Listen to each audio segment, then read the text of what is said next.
that has been at the heart of the Pan-African diplomacy and multilateralism, stands as a symbol of Africa's unity and progress.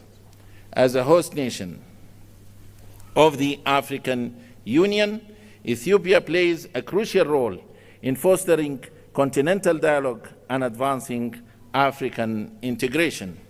Your Excellencies, ladies and gentlemen, the 38th Ordinary Session of the Assembly of Heads of States and Governments of the African Union holds significant importance as it will oversee the elections of the chairperson and the deputy chairperson of the African Union Commission. Over the past years, the African Union has made remarkable progress in conflict resolution, mediation, and peacekeeping efforts, contributing to greater stability across the continent. Economic transformation has been further strengthened through the African Continental Free Trade Area and accession to the G20, contributing towards the implementation of Agenda 2063 we want. Excellencies, ladies and gentlemen, having said so, the program of today's opening ceremony will stand as follows. We will have a statement and accession His Excellency to the G20, Dr. Abiy Ahmed, Prime Minister of the Federal Democratic Republic of Ethiopia, followed by a statement by His Excellency Moussa Faki Mahamat, Chairperson of the African Union Commission, following which a statement by His Excellency Antonio Guterres, Secretary General of the United Nations. We shall then have a statement by His Excellency Mahmoud Abbas, President of the State of Palestine. Then His Excellency Mahmoud will Sheikh Al-Ghazwani, President of the Islamic Republic of Mauritania and Chairperson of the African Union, will make his opening remarks. Immediately after that, we will call the Dean of African Ambassadors in Ethiopia to introduce the new Bureau, members of the African Union Assembly, following which we shall have the handover ceremony for the chairperson of the African Union. Then we will go to the launch of the African Union theme of the year, Justice for Africans and People of African Descent through Reparations. Without any further ado, I have the great honor and privilege to invite His Excellency Dr. Abiy Ahmed, Prime Minister of the Federal Democratic Republic of Ethiopia, to deliver his statement. Your Excellency, the floor is yours. Your Excellency.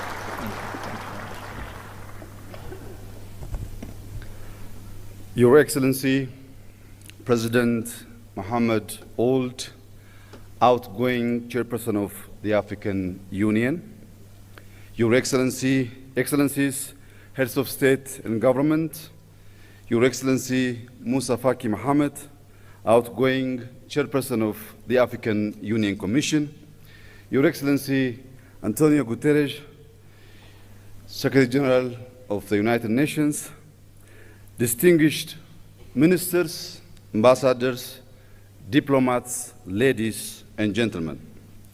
Welcome to Ethiopia, the cradle of Pan-Africanism and a proud champion of African unity and freedom. It is an honor to stand before you today as we reflect on the immense potential we hold, not just as individual nations, but as a united and dynamic continent. In a world marked by rapid change and multiple challenges, we find ourselves at a crossroads of uncertainty and opportunity. This moment calls upon us to strengthen our collective resolve, embrace resilience, and foster unity across Africa. The theme for this year's assembly calls on us to heal the scars of historical injustice, and overcome lingering trauma that has long hindered our progress. The demand for reparations is not about charity or financial aid. It is a call for justice. It seeks to restore the dignity of millions and heal the deep scars of poverty, inequality, and discrimination. It demands an end to the systematic exploitation of our wealth, resources, and opportunities. It also calls for a transformative process that acknowledges past harms and takes bold steps to right the wrongs caused upon us, upon society across the continent. Thank you. Thank you. Most importantly, the call for reparations requires not just words, but concrete actions to affirm the equal worth of every human being. Excellencies, ladies and gentlemen, to achieve lasting peace, justice, and prosperity, we must rise above the geopolitical tensions and the historical divisions imposed upon us by colonial borders. By fostering solidarity among all of our nations and embracing a shared destiny, we can pool our resources and talents to unlock our continent's full potential. Africa's cultural, ethnic, and linguistic diversity is a source of pride and strength upon which we must build inclusive governance and equitable development. Conflict resolution, diplomacy, and peace building must remain at the heart of our efforts. By championing African solutions to African challenges, we can secure lasting peace and stability. Let us celebrate our achievements in politics, science, economics, and arts. Strategic initiatives such as the African Continental Free Trade Area give us the tools to boost intra-Africa trade, reduce external dependency, and achieve self-reliance. With Africa's large and dynamic youth, abundant natural resources, and growing technological innovations, we have all the means to ensure sustainable growth. The rapid advancement of artificial intelligence, particularly generative AI, offers unprecedented opportunities to transform our economies and societies. By collaborating in AI, fintech, renewable energy, and mobile technology, we can address shared challenges such as climate change, infrastructure gaps, and public health crisis. Africa's rich and diverse data sets are essential for training robust and inclusive AI models. This highlights the importance of African representation in shaping future technologies. However, as we embrace these advancements, it's essential to protect our data sovereignty, prevent digital exploitation, and develop homegrown AI solutions that reflect African values and contexts. As our data sets grow, so must our capacity to harness them for local and global good. When used responsibly, AI can be a powerful tool in conflict prevention, transparent governance, and inclusive development. Africa must actively participate in the global technology race to ensure we are competitive players in the evolving digital landscape, while also ensuring we benefit equitably from this technological revolution. Furthermore, Africa's voice on global issues must grow stronger, ensuring that we have a say in shaping governance frameworks and other much-needed reforms in the global order. By empowering grassroots movements, youth networks, and educational programs focused on digital literacy and technological innovation, we can inspire the next generation. This will ensure Africa stands not just as a beneficiary of a global advancement, but as a key contributor in shaping the future of humanity. Excellencies, the opportunities before us are immense. Ethiopia is determined to prosper, guided by a vision of vibrant democracy, sustainable economic growth, rich cultural heritage, social progress, and a deep commitment to environmental regeneration.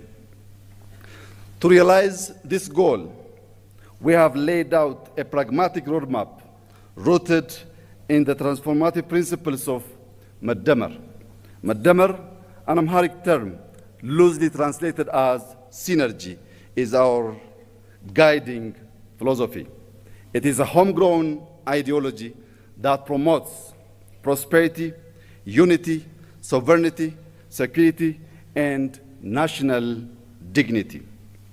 At its core, Madamar encourages social and economic advancement, celebrates diversity, and nurtures a spirit of community grounded in Ethiopia's rich culture, spirituality, and values. Reflecting on the progress of the past 5 years and building on the vision of Madamar, Ethiopia has made remarkable strides. Despite inheriting a nation deeply divided along ethnic lines, burdened by substantial debt, and facing numerous internal challenges, we have moved forward with determination. At the same time, we navigated a complex and ever-changing regional and international landscape. Yet, through resilience and cooperation, we continue to move closer to the realization of our shared vision of prosperity. Our achievements speak for themselves. Allow me to share a few highlights. We have reformed our political system, transforming into an inclusive multi-party framework that reflects the diversity of our nation. To deepen these reforms and foster cohesion, reconciliation, and peace, we are undertaking a national dialogue. On the economic front, we have built a resilient and diverse economy. Over the past 5 years, we have doubled our cultivated land, increasing crop production to nearly 700 million quintals, with the wheat accounting for 40% of this total. These efforts have strengthened food security and driven rural development. Today, Ethiopia is the largest wheat producer in Africa.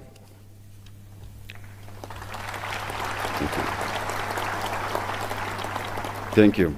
Through collective efforts, we have reduced external debt by over 50%, double both GDP and GDP per capita, and tripled government revenue in 5 years, with an 8.1% growth reported in the most recent fiscal year.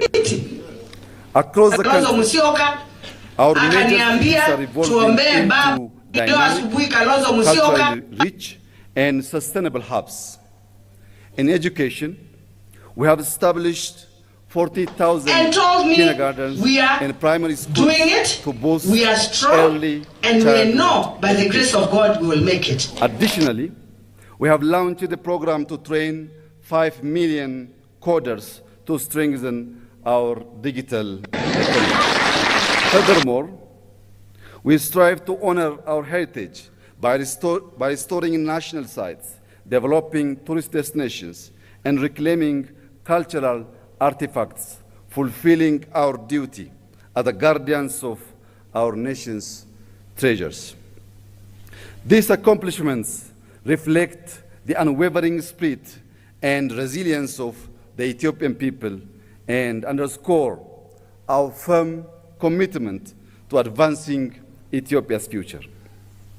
With its focus on unity, cooperation, innovation, and shared progress, Madamar can serve as a guiding framework for our Pan-African agenda. By embracing its principles, we can forge a path toward a more just, equitable, and prosperous future for all Africans.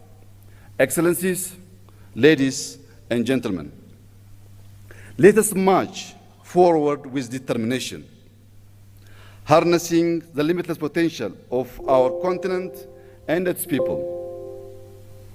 The time is now to claim our future, build a legacy of equality and prosperity, and secure dignity for all.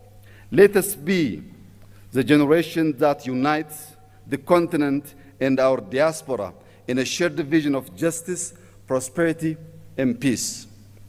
To conclude, I thank our outgoing chairperson, President Mohamed Ould, for his leadership and representing our organization on the global stage.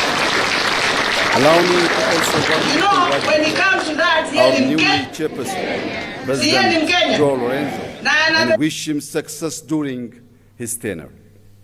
I would also like to take a moment to express my heartfelt gratitude to His Excellency Moussa Faki Mahamat for his exemplary leadership as chairperson of the African Union Commission over the past 8 years.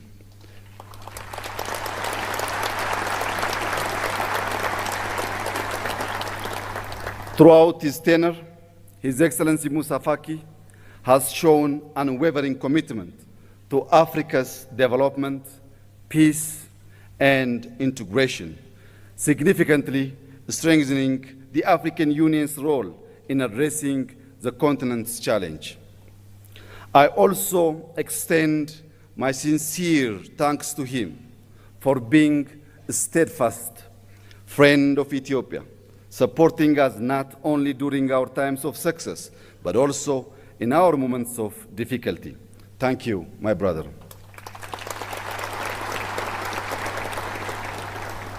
As we bid farewell to His Excellency Moussa Faki, it is with great pleasure that I extend a warm welcome to our incoming chairperson of the African Union Commission here in Ethiopia.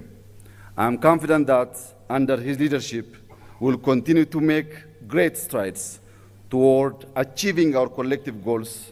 I wish him every success during his mandate. Thank you for your attention, and I wish us all a fruitful summit. God bless Ethiopia. God bless Africa. I thank you.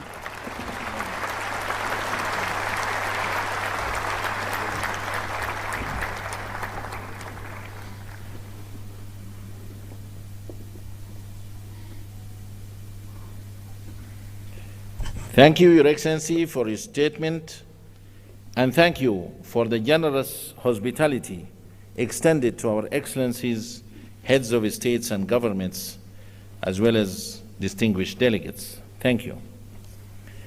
And now allow me to invite with great honor and pleasure His Excellency Moussa Faki Mahamat, Chairperson of the African Union Commission, to deliver his statement. Your Excellency.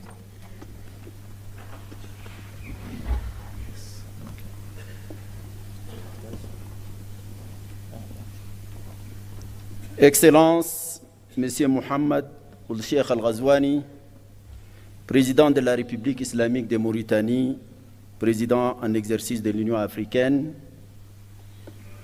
Excellence Dr Abiy Ahmed, Premier ministre de la République d'Éthiopie, Excellences, Mesdames et Messieurs les chefs d'État, de gouvernement et de délégation, Excellence Monsieur Mahmoud Abbas, président de l'État de Palestine, ma très chère sœur amie Mia, Premier ministre de Barbados, Excellence Monsieur Antonio Guterres, secrétaire général des Nations Unies, Mesdames et Messieurs les ministres, Dr Nkosazana Zuma, ancienne présidente de la Commission de l'Union africaine, Madame la vice-présidente, Mesdames et Messieurs les commissaires, Mesdames et Messieurs les secrétaires généraux et exécutifs des communautés économiques régionales et mécanismes régionaux, Mesdames et Messieurs les chefs exécutifs des organes et institutions spécialisées de l'Union africaine, Mesdames et Messieurs les chefs des missions diplomatiques,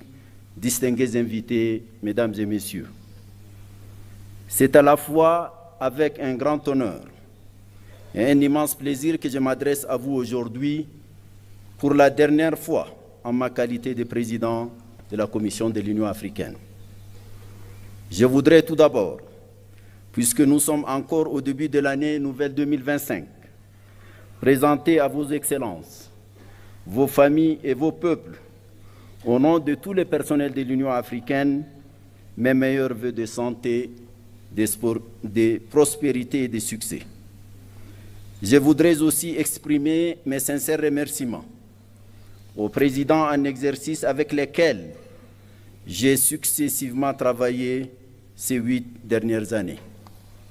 J'ai nommé dans l'ordre de leur présidence Alpha Condé, Paul Kagame, Abdel Fattah al-Sisi, Cyril Ramaphosa, Antoine Félix Tshisekedi, Macky Sall, Azali Assoumani et Mohamed Ould-Cheikh Al-Ghazouani. En cet instant de remembrance, je ne peux oublier le président Idriss Déby Itno, paix à son âme, qui, en africaniste convaincu, a eu l'initiative de ma candidature à la tête de la Commission et qui s'est investi sans compter pour un tel destin pour moi. Sa mort tragique a été ma plus atroce douleur de ce double mandat.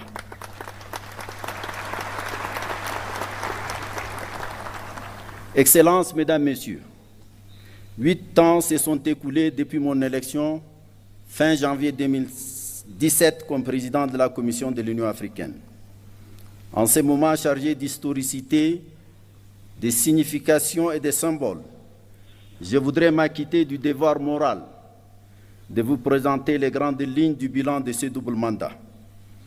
Grâce à ces parcours, je me suis profondément imprégné à la fois de ce qui fait la grandeur et le rayonnement de notre continent, de notre organisation continentale, ainsi que des pesanteurs et limites diverses ayant entraîné le rythme de nos cadences. J'ai sillonné ce beau et fantastique continent.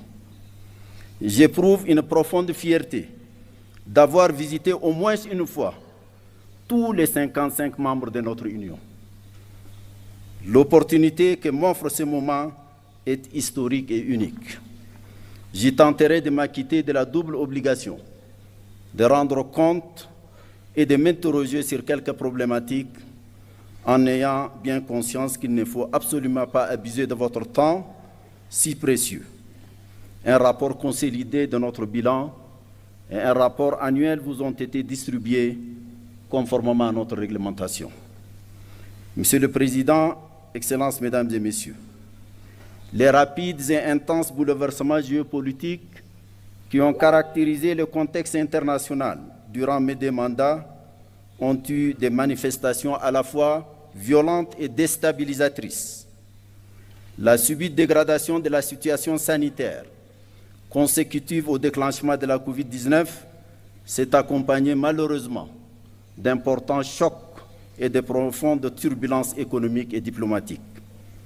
Pour l'Afrique, cela s'est traduit par une aggravation du poids de la dette, de la baisse des flux d'investissement publics et privés, de la violence et de la prégnance de certains conflits africains, de l'affaissement du panafricanisme et des chaînes de solidarité africaines, des manifestations d'obsolescence des institutions africaines, des appétits extérieurs en Afrique, des déficiences patentes en matière de gouvernance et de leadership en Afrique et même dans le monde, de la crise du multilatéralisme post-Seconde Guerre mondiale, etc., etc.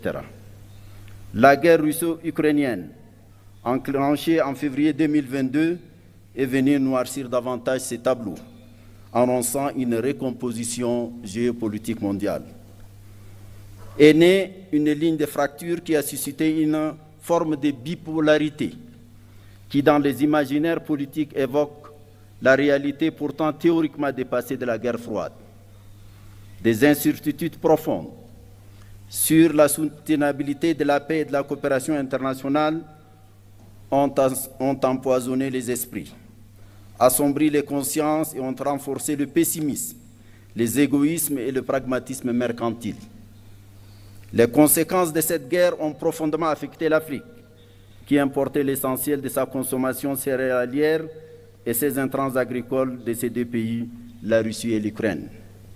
Le spectre de l'insécurité alimentaire et sanitaire a plané sur bien de nos pays, dont un bon nombre continue de souffrir de leur fragilité structurelle.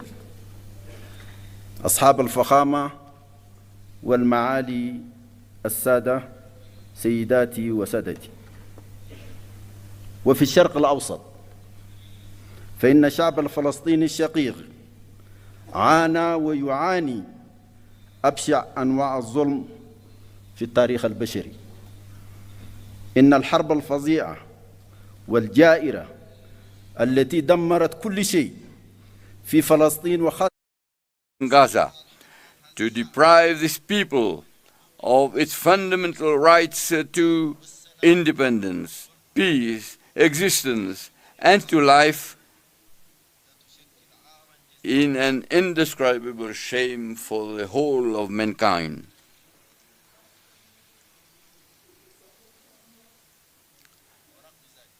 In spite of all this, these valiant Palestinian people remained stoic, and the African Union remained firmly by the side of the Palestinian people. I want to express to our brother Abu Mazen Mahmoud Ramadan our solidarity. This apocalyptic landscape that Palestine, the Gaza Strip, and its population, in particularly after more than a year of war, destroying all forms of life and property, continues to unfold in almost total silence of the powers of the world, except for the call by some for the systematic deportation of Palestinians from their lands. It is really adding insult to injury.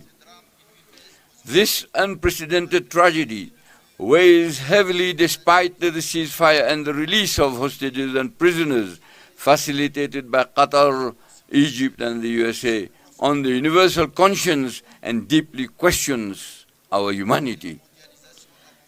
The stronghold of increased, stifling, dehumanized globalization does not leave Africa outside the hegemonic struggles that are taking place far from its land.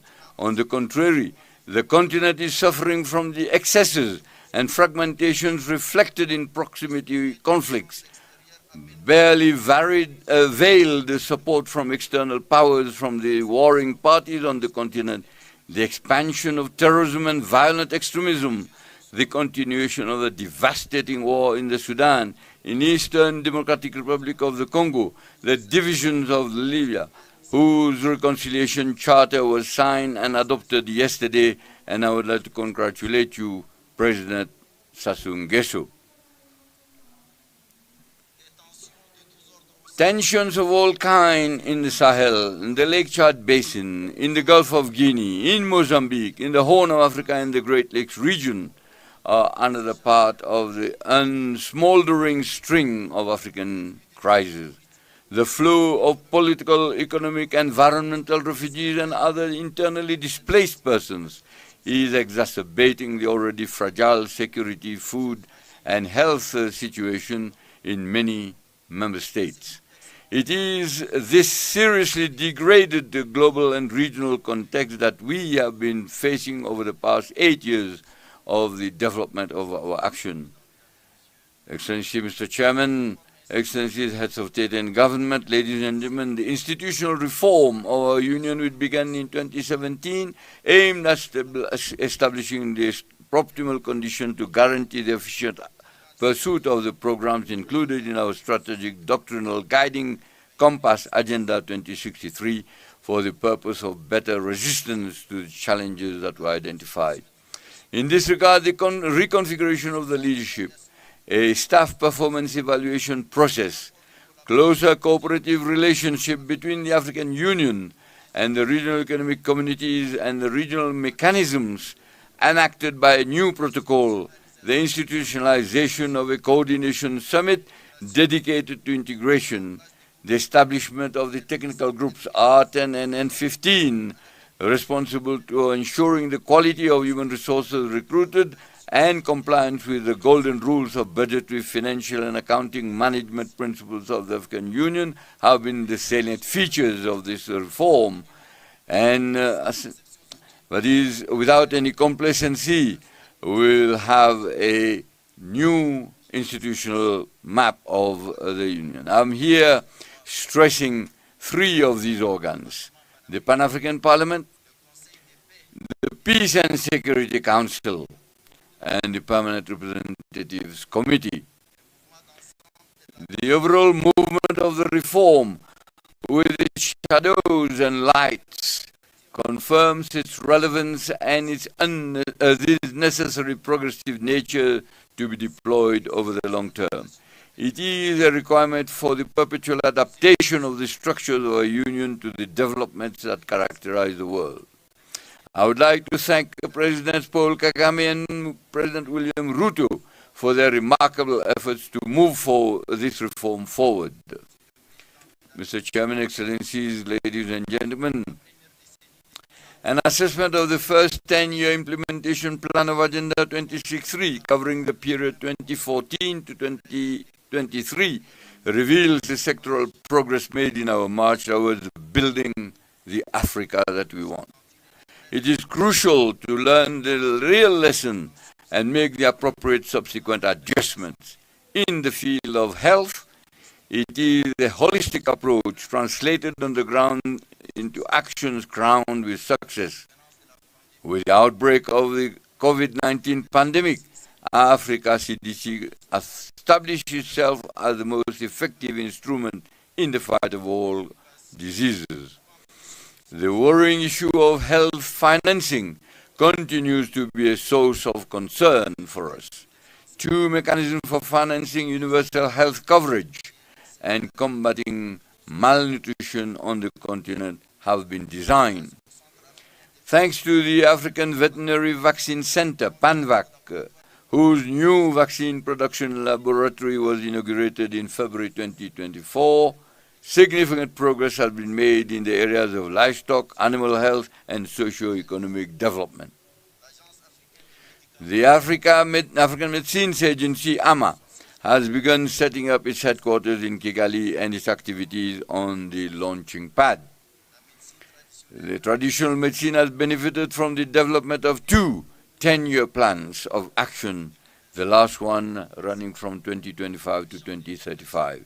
The field of education has been driven by the desire to design a new educational system according to the requirements of a world where the major challenge has now become competition around scientific and technological innovation, and now by artificial intelligence.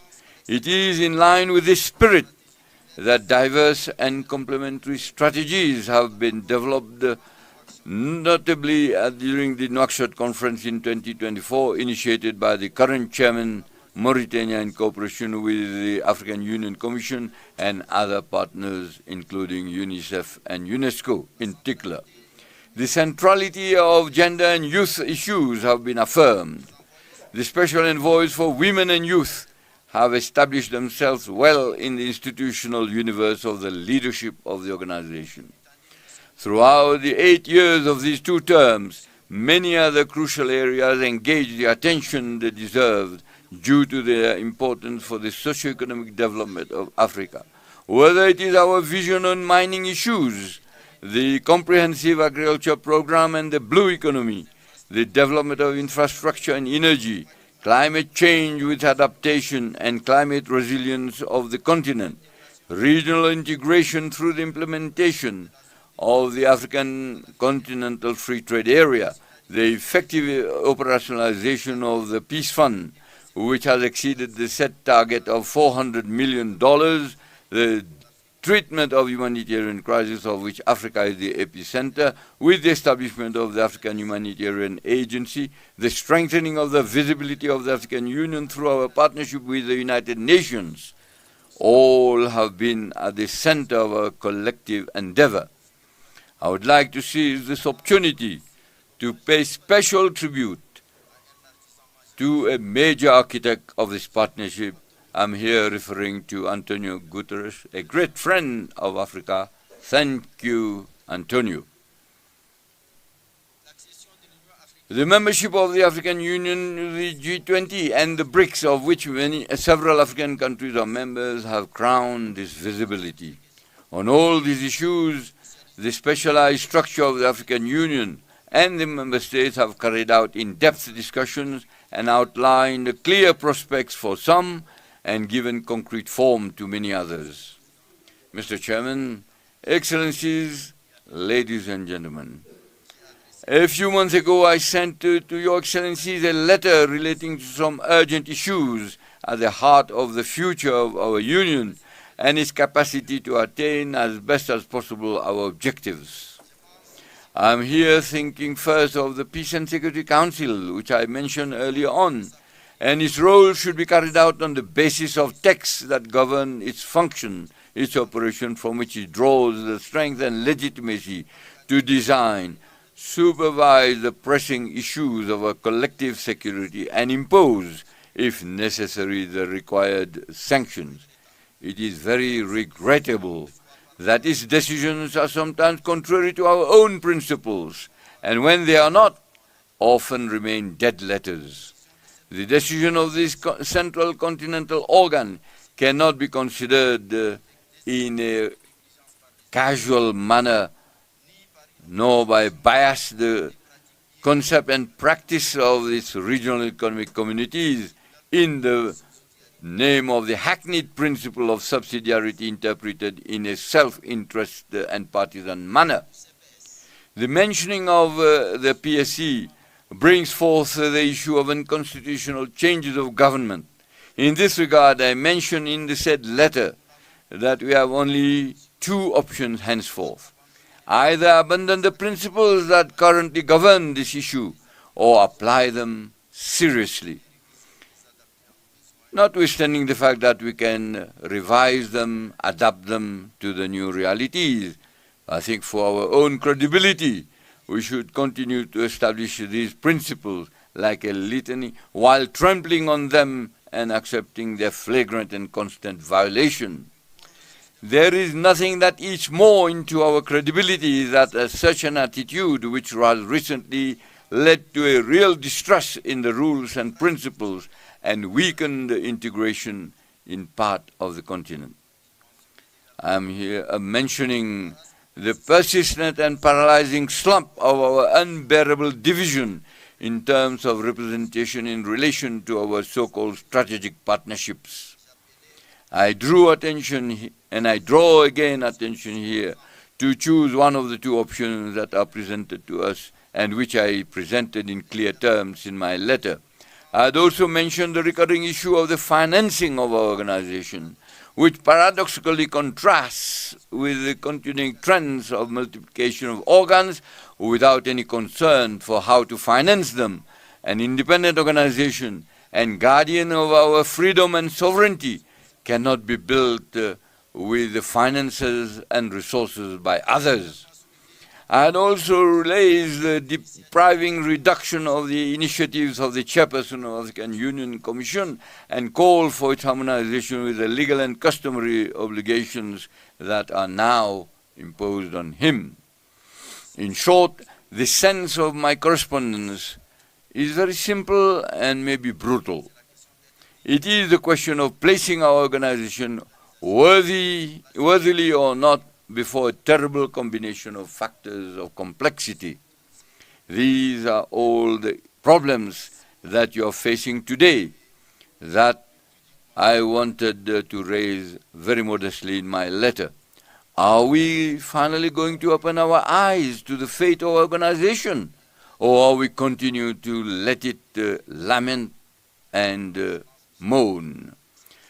Excellency Mr. Chairman, Excellencies, ladies and gentlemen, it is a commonplace truth today to affirm that the concepts and legal instruments serving as a framework of analyzing the dynamics of contemporary international politics are outdated. They have lost their both structuring and explanatory virtue of current global phenomena. Such an observation explains why the debates today focus on the modalities for the advent of a new global economic and political governance. Africa cannot remain silent and inactivity. It must imperatively throw itself into the battle to carve out its own place in the configuration currently being designed. It is not easy. It will require ingenuity, creativity, method, and courage. More generally, this will require real redemption for an awakening of the consciousness and conscience of the soul of Pan-Africanism, that of our awareness of our Africanity, that of the pride of our Africanity, that of the commitment to our Africanity, that of the rejection of our depersonalization and our nihilistic servility of our identity and our being.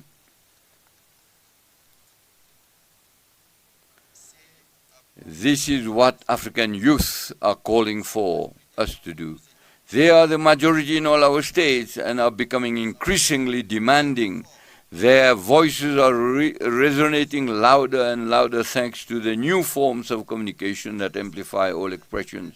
African youth are constantly challenging us and putting us on trial for being out of step with their aspirations, which are that of an Africa that is open to itself, united, sovereign in its policies and choices, standing and interdependent. This solidarity has always been our lifeline in the fight against colonialism and apartheid and the completion of our independence. We have just paid tribute to the memory of a great combatant, Sam Nujoma. This should bring something and click something in our minds. Our solidarity should galvanize our consciences, our wills and our intelligence to lead us to a more promising common destiny. There are no other new path for our future than to listen and to give substance to the aspirations of our youth, our fellow citizens and our diaspora. Mr. Chairman, Excellencies, ladies and gentlemen, I am leaving my office definitively in a few days.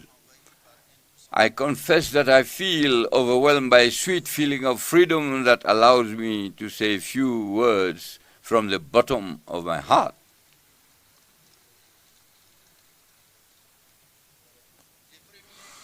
The first is a word of deep gratitude to your Excellencies for the trust that you have placed in me by electing me for 2 successive terms as the chairperson of the African Union Commission. You must rest assured that I have measured and I continue to measure all the dimensions of this trust and the heavy weight of subsequent gratitude and acknowledgement. The second word concerns the other one and me. In the other one, I'm thinking of our partners, especially those who have offered a sincere friendship and mutually beneficial cooperation. I want to thank them all and express our gratitude. I am also thinking of you present here, those who have left us also for different reasons, you have realized good and great things.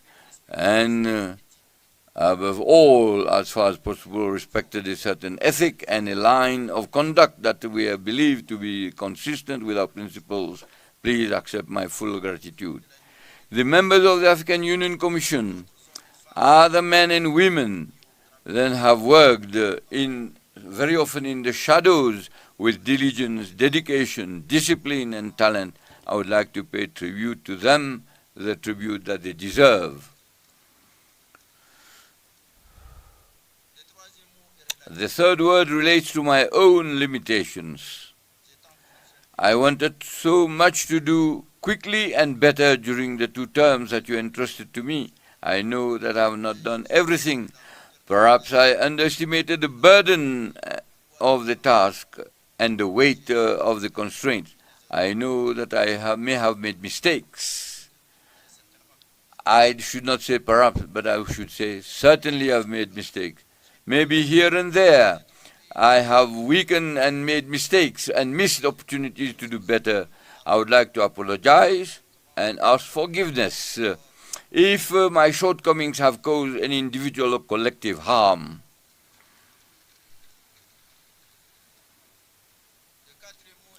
The fourth word relates to my feelings at the moment. I am happy to regain my freedom, but I know that we'll also have the nostalgia of the places, the women and men whom I have known, for the Ethiopian people, with their age-old civilization. To you, my brother, dear brother Abiy Ahmed, Amasaganalo.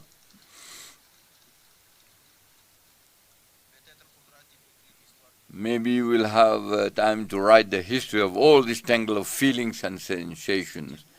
Finally, my fifth word is that of my oath to continue to think of Africa, to serve Africa, to dream for its youth for whom we have not done enough and for whom we must do a lot, because after all, it is they who count today and more so tomorrow. A final word to you, Mr. President, Chairperson, and Mr. President, dear brother Sheikh Al-Ghazwani, to tell you how much I appreciated your close relation throughout your mandate. You have been a master of wisdom, civic-mindedness, and loftiness, inspiring in all respects. To you, Mr. President, and dear brother Joao Lorenzo, and I would like to stress that the quiet strength that you symbolize reassures me about a chairmanship of seriousness and substance. May you both in particular, and all of us, have an active thought for the great prisoner of the Sahel, President Mohamed Bazoum, whose interminable detention is not justified. He must be released unconditionally. I wish full success to our summit. I wish full success to our next leadership. I thank you.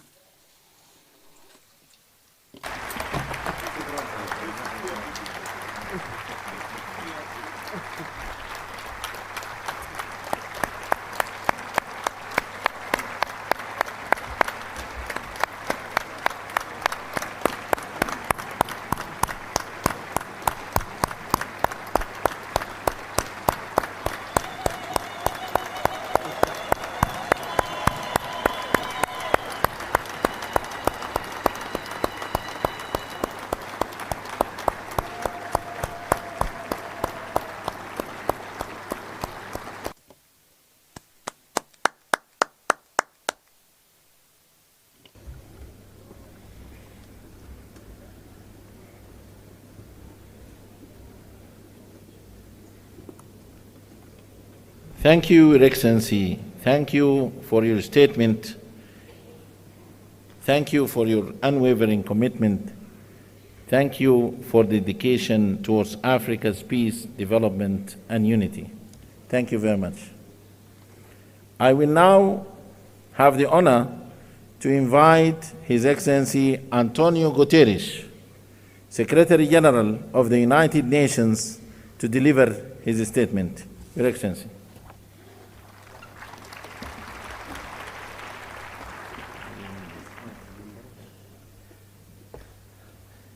Monsieur le Président de l'Union africaine, the chairperson, all protocol observed. President Mohamed Ould Ghazouani, thank you for your leadership in the outstanding exercise of your mandate. President João Lourenço, President João Lourenço, I commend you and I look forward for the opportunity to work with you as a new chair of the Union. I also want to give a very special expression of gratitude to the chairperson of the African Union Commission, Moussa Faki, for his 8 years of strong and permanent commitment to multilateralism and impeccable cooperation with the United Nations. Cher Moussa,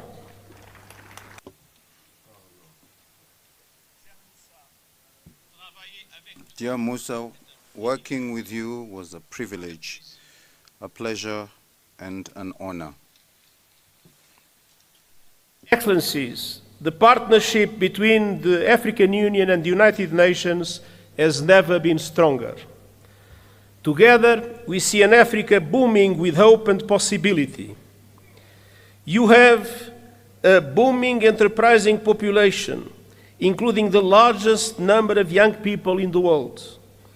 The African continental free trade is poised to turbocharge the region's economy, and calls to address the legacies of colonialism and slavery are growing louder, as reflected in your team this year, and as reflected in the leadership of so many passionate voices for the liberation of Africa, such as the great Dr. Sam Nujoma of Namibia, whose life we celebrate and whose loss we mourn. The world must never forget that Africa is the victim of two colossal and compounded injustices. First, the profound impact of colonialism and the transatlantic slave trade. The roots stretch back centuries, and the bitter fruit continues to affect Africans and people of African descent to this day. Decolonization alone in itself was not a panacea. Political independence did not free countries from structures based on exploitation and decades of economic, social, and institutional underinvestment. It is high time for reparatory justice frameworks to be put in place. Second, Africa was under colonial domination when today's multilateral system was created, and that injustice endures. Look no further than the United Nations Security Council. There is no excuse that Africa still lacks permanent representation in the 21st century. I will keep working with the African Union and all member states to ensure the representation Africa needs and the justice you deserve, including with 2 permanent members of the Security Council. And we will keep pressing together for an international financial architecture that is no longer outdated, dysfunctional, and unfair. Correcting age-old injustices is essential to address here and now challenges. And the good news is that we have many of the solutions we need. Last year, you helped drive that effort at the United Nations with the Pact for the Future. And I thank Africa for its support that was vital to approve the pact. Our task now is to make those commitments a reality. South Africa's G20 chairmanship could not come at a better time. Let me point to 4 areas for action. First, we must push for peace, security, and alleviating appalling levels of human suffering. Sudan is being torn apart before our eyes and is now home to the world's largest displacement crisis and famine. As we near the holy months of Ramadan, it is time for an immediate cessation of hostilities. And the international community must come together to stop the flow of weapons and the bankrolling of bloodshed. In the Democratic Republic of the Congolese people have been suffering yet again from a brutal cycle of violence. And the fighting that is raging in South Kivu as a result of the continuation of the M23 offensive threatens to push the entire region over the precipice. Regional escalation must be avoided at all costs. There is no military solution. The deadlock must end, the dialogue must begin, and the sovereignty and territorial integrity of the DRC must be respected. The conclusions of the recent joint EAC-SADC summit offer a way forward, with a renewed call for an immediate ceasefire and new momentum for regional efforts based on the Luanda and Nairobi processes. Now is the time for swift implementation. And you can count on the continued support of the United Nations, including MONUSCO. In the Sahel, the clear and present threat of terrorism is undermining peace, security, and sustainable development.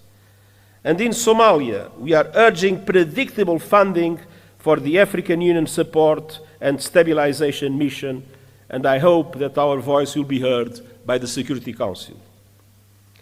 And as we gather here in Africa, I know all our minds are also very much on Gaza.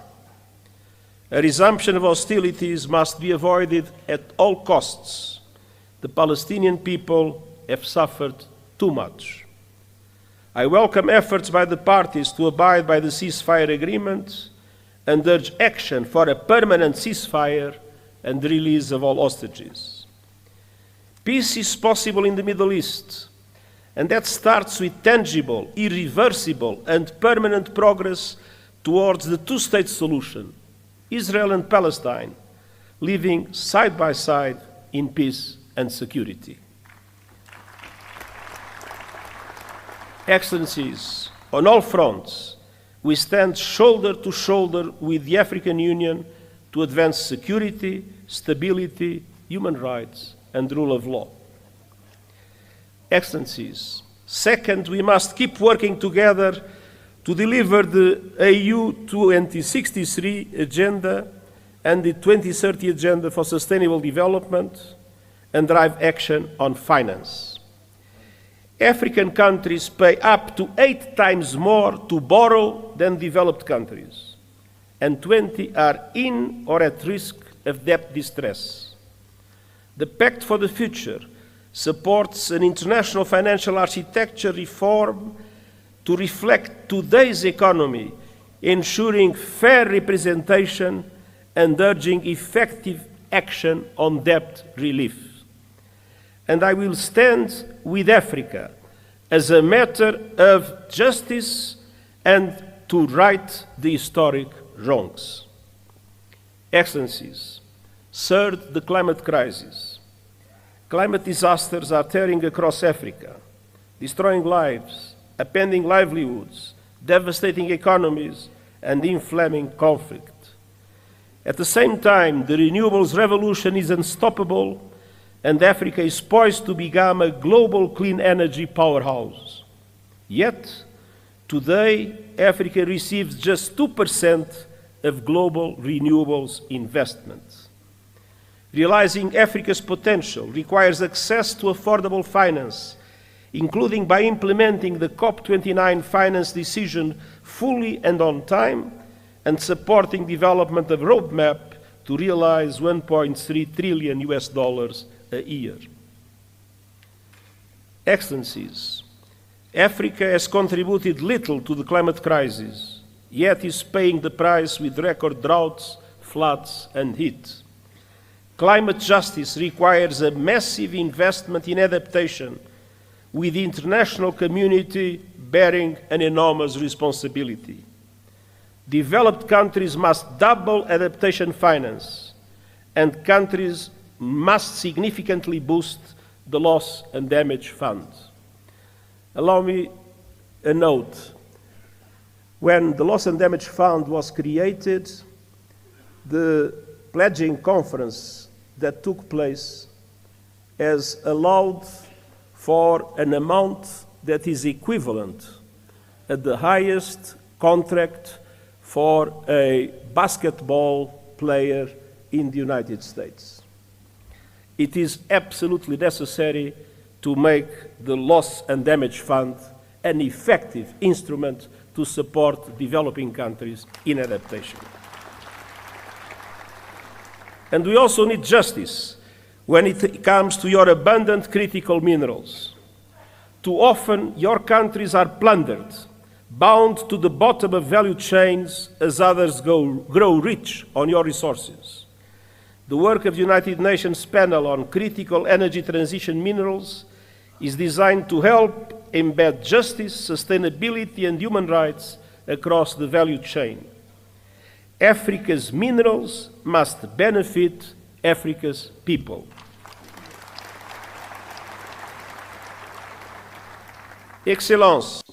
Excellencies, finally, we need to act on the new technologies, including artificial intelligence. Almost 2/3 of all Africans have no reliable internet access. We have a historic responsibility to ensure AI benefits humanity, not just a privilege for few.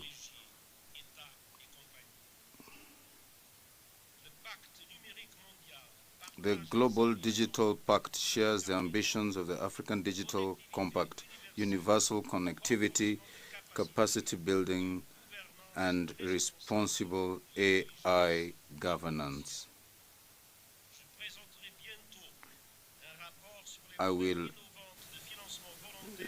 share a model on capacity building so as to assist the Global South to use AI for the common good. Together, let's ensure these commitments are honored. Excellencies, the United Nations and the African Union stand united in our determination to deliver justice for your continent, leaving no one behind. We have much to build upon, so together, let's make commitments reality. And once again, let me say something in my mother tongue and say with one voice, Viva Africa.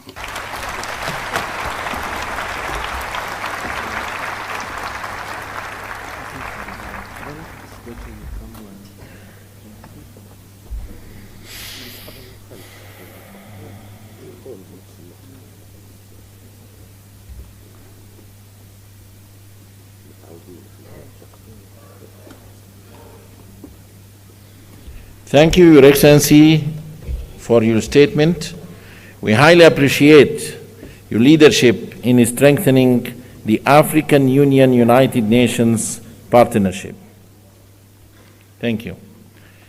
السيدات والسادة. Ladies and gentlemen, Excellencies, I'm very happy and honored to welcome today His تفضلوا مشكورين بإلقاء كلمتكم. of the State of Palestine. You have the floor, Excellency.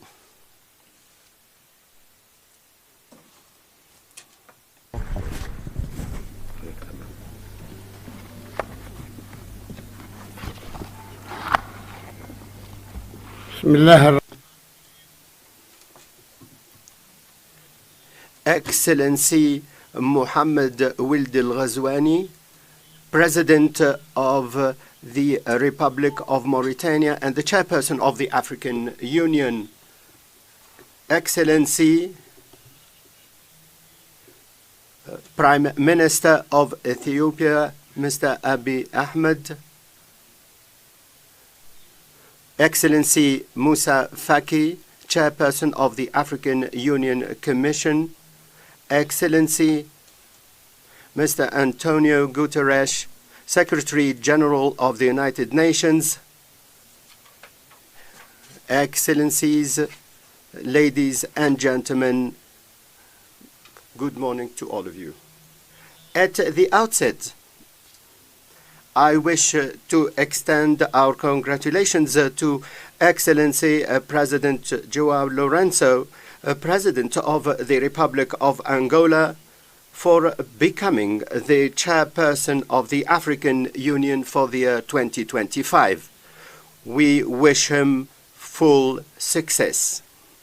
We extend our thanks to His Excellency President Mohammed Wild al-Ghazwani for his chairmanship of the previous session of the African Union. I'm very happy to meet once again with you and on behalf of the Palestinian people, who have a great deal of esteem to the people and the leaders of African states. We are proud of our friendship with them. They have always provided to us a faithful support to our just struggle for freedom and independence.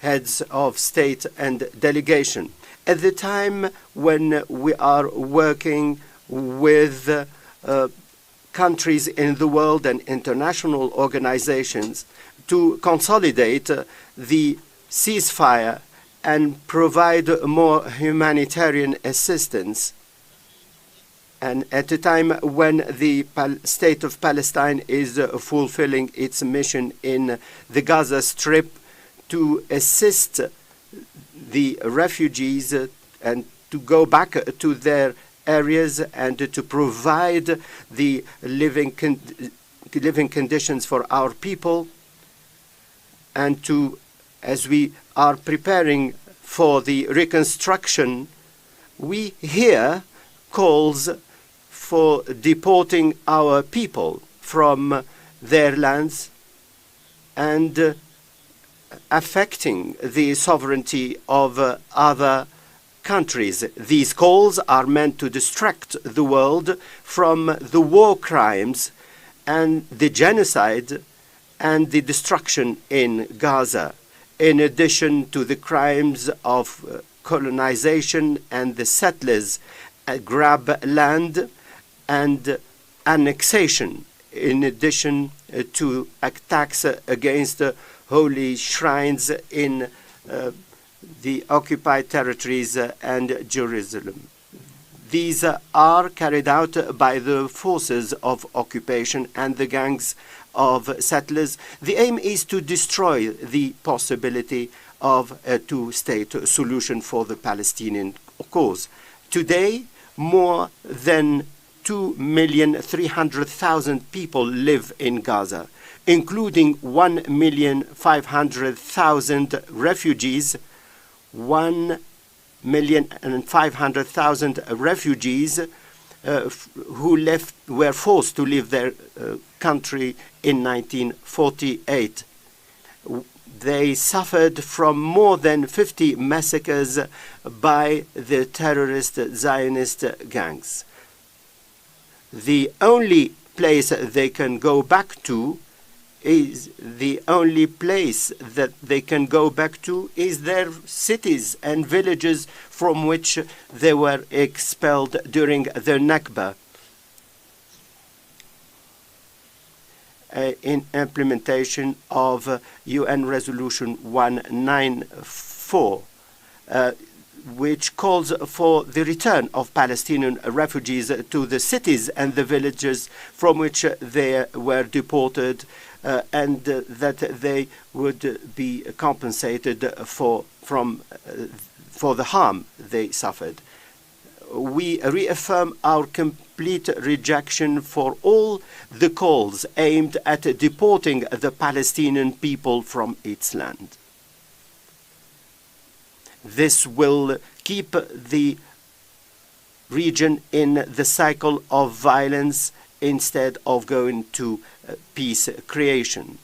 It is an illusion for people to believe that they can have a new century agreement or to deport our people by occupying our land. In this regard, we hail the positions of the countries that rejected the calls for deporting our people from their land and stood by our side to defend their rights.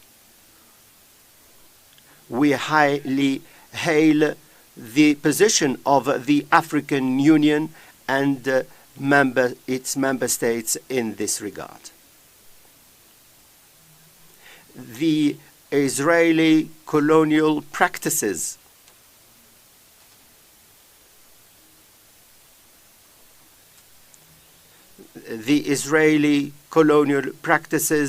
mean that we need to have an urgent action by the international community and the Security Council before the forces of radicalism disseminate to kill the two-state solution. Heads of state and delegation, the Palestinian cause is the cause of a people seeking freedom and independence.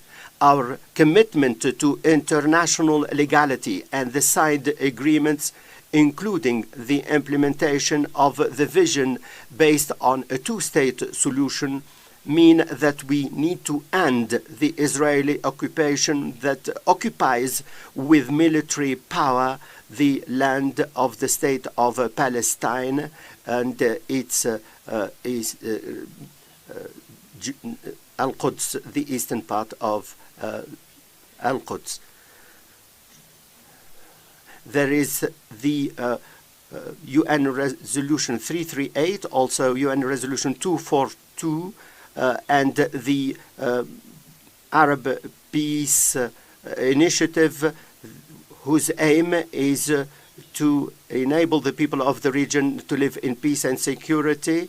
All of this in implementation of the consultative opinion of the International Court of Justice, which has stipulated the illegality of occupation and that it should be ended in 12 months. This was decided by the International Court of Justice. There's also the decision by the UN General Assembly and the call for a conference that will take place in Geneva next month. I call upon the AU member states on this occasion to participate in this important conference.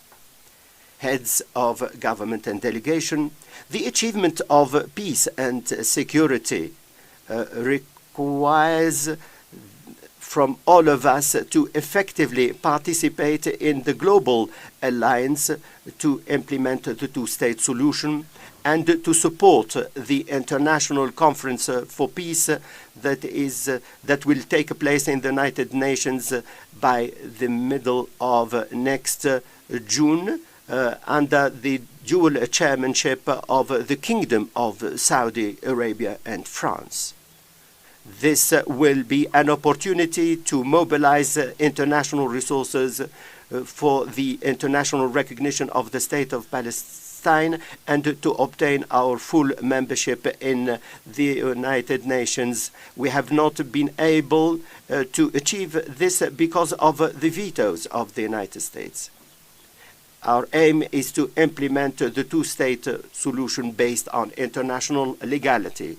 The holding of the AU summit and the theme of justice through compensation reflects your authentic commitment to justice as a universal human value. It is a commitment whose echoes are seen in your continuous support to the Palestinian people who are still suffering from the last form of colonization in the world. We are the only ones living under colonization.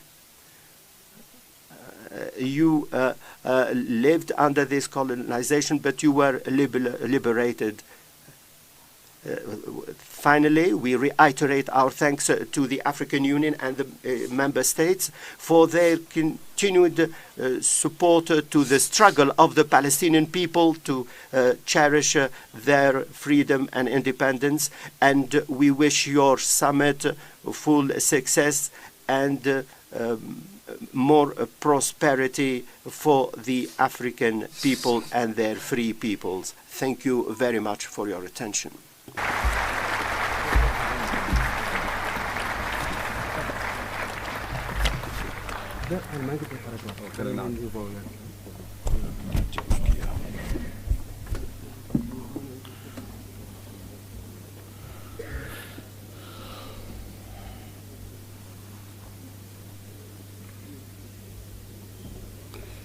Shukran.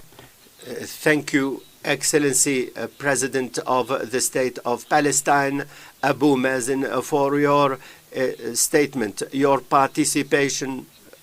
Mr. President confirms the continued support of the African Union to the Palestinian cause, support in full support. We invite His Excellency Mohammed Wil Sheikh Al-Ghazwani, President of the Islamic Republic of Mauritania and Chairperson of the African Union, to deliver his opening remarks. Excellency.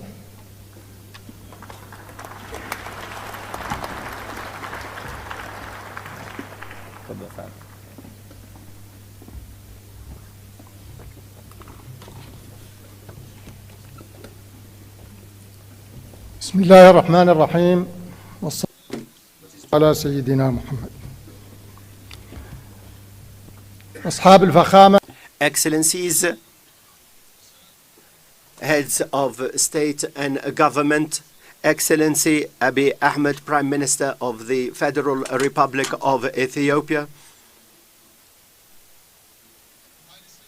Excellency Moussa Faki Mahamat, Chairperson of the African Union Commission, Excellency Antonio Guterres, Secretary General of the United Nations, Excellency Mahmoud Abbas, President of the State of Palestine, Mrs. Mia Mottley, heads of government and delegation, Excellencies, Ministers, Excellencies, Ambassadors, dear guests. At the outset, I wish to extend my thanks to the government and the people of Ethiopia for the efforts made to hold this summit. We thank them for the support and the hospitality accorded to us in this beautiful city of Addis Ababa, which saw the establishment of our organization as inspired by the founding fathers, to have an Africa that is peaceful and united. I'm very happy to reiterate my thanks to my brothers, the presidents of the member states of the African Union, for the honor bestowed in me for chairing this organization throughout my mandate. I also extend my thanks to the presidents of countries and who are with us to attend this important meeting at the beginning of 2025. This year raises a number of questions. Thank you, Excellencies, heads of government. My chairmanship of the African Union has taken place at an international period that is highly sensitive. This also coincided by our adoption of the second decade plan within the framework of Agenda 2063. It represents a plan for development for member states and the regional economic communities and the various organs of the African Union. By adopting this decade plan, we can see our solid commitment to meet the aspirations of our peoples to have the Africa that we all want, in spite of the obstacles and in spite of all the challenges. And these challenges are tremendous. When I became the chairperson of the African Union, I was fully aware of the volume of the commitment and the responsibility. Today, our world is witnessing various crises. These crises where we have more areas of conflict and tensions have jeopardized relations between countries. They have also jeopardized the values on which the world system has been established since the Second World War. After a particular period of the development of international organizations and our belief in a more just world, the references went back and hopes collapsed, and now there is a revision of the international system in a way and that the contours are not clear. For a number of years, unfortunately, bloodshed continues. Many people found themselves in difficult humanitarian situations. The world has witnessed a level of violence unprecedented since the Second World War. Palestine is what Palestine is facing is a good example of this. This global situation is made more complex and complicated by the wars in Africa. These crises, global and continental, have had a negative impact on the efforts of development in our continent, where there are tremendous challenges such as poverty, unemployment, and the weakness of health systems and the weak economic structures, in addition to the impact of climate change, the dissemination of terrorism. All of this is having an impact on peace and security. It is destroying the social fabric of our communities. In my previous speech, I committed myself to work on these challenges, and I worked during my term on respecting the rules and regulations of the African Union. All of this in full harmony with the AU Commission and the regional economic communities and the regional organs. Our aim was to consolidate the efforts of peace and to reach peace on the basis of dialogue by supporting the valuable efforts made by Excellency Ngasso, President Ngasso, at the head of the African High-Level Committee on Libya. I also continued work with President Paul Kagame and President Tshisekedi to deal with the situation in Eastern DRC. In 2024, Mauritania hosted the third meeting to consolidate the peace initiative in Sudan. We also met General Al-Burhan on the 13th and the 14th of January 2025, and the aim was to end the hostilities in Sudan and to protect its peoples and territories. In spite of the efforts made by the Union and the regional economic communities and the member states, the establishment of comprehensive peace in our continent remains to be achieved. Therefore, I call for the implementation of the decisions made by the Malabo decisions in 2022. On the basis of the work of the PSC, and this can be done in at 4 levels: harmonization, financial sustainability. All of this will meet the ongoing security challenges. All of this will enable us the possibility to explore more effective solutions to achieve peace and security. We need to identify the appropriate mechanisms that should enable us to settle the challenges of peace and security. In this context, we need the efforts of each one of us as part of a collective effort in order to meet these challenges. Excellencies, ladies and gentlemen, we gave a great deal of attention to the agenda of development during our term. We endeavored to mobilize resources by organizing or participating in a number of meetings. We organized with His Excellency Samuel Ruto in the Nairobi summit to support the resource mobilization. We consolidated this with our work with President Hassan Ouattara on the occasion of the economic summit held in Abidjan. This represented a landmark in resource mobilization for our organization. The efforts of support have led to renewing the mobilization of resources. We also participated in the work of the to mobilize more resources from Korea for the benefit of development.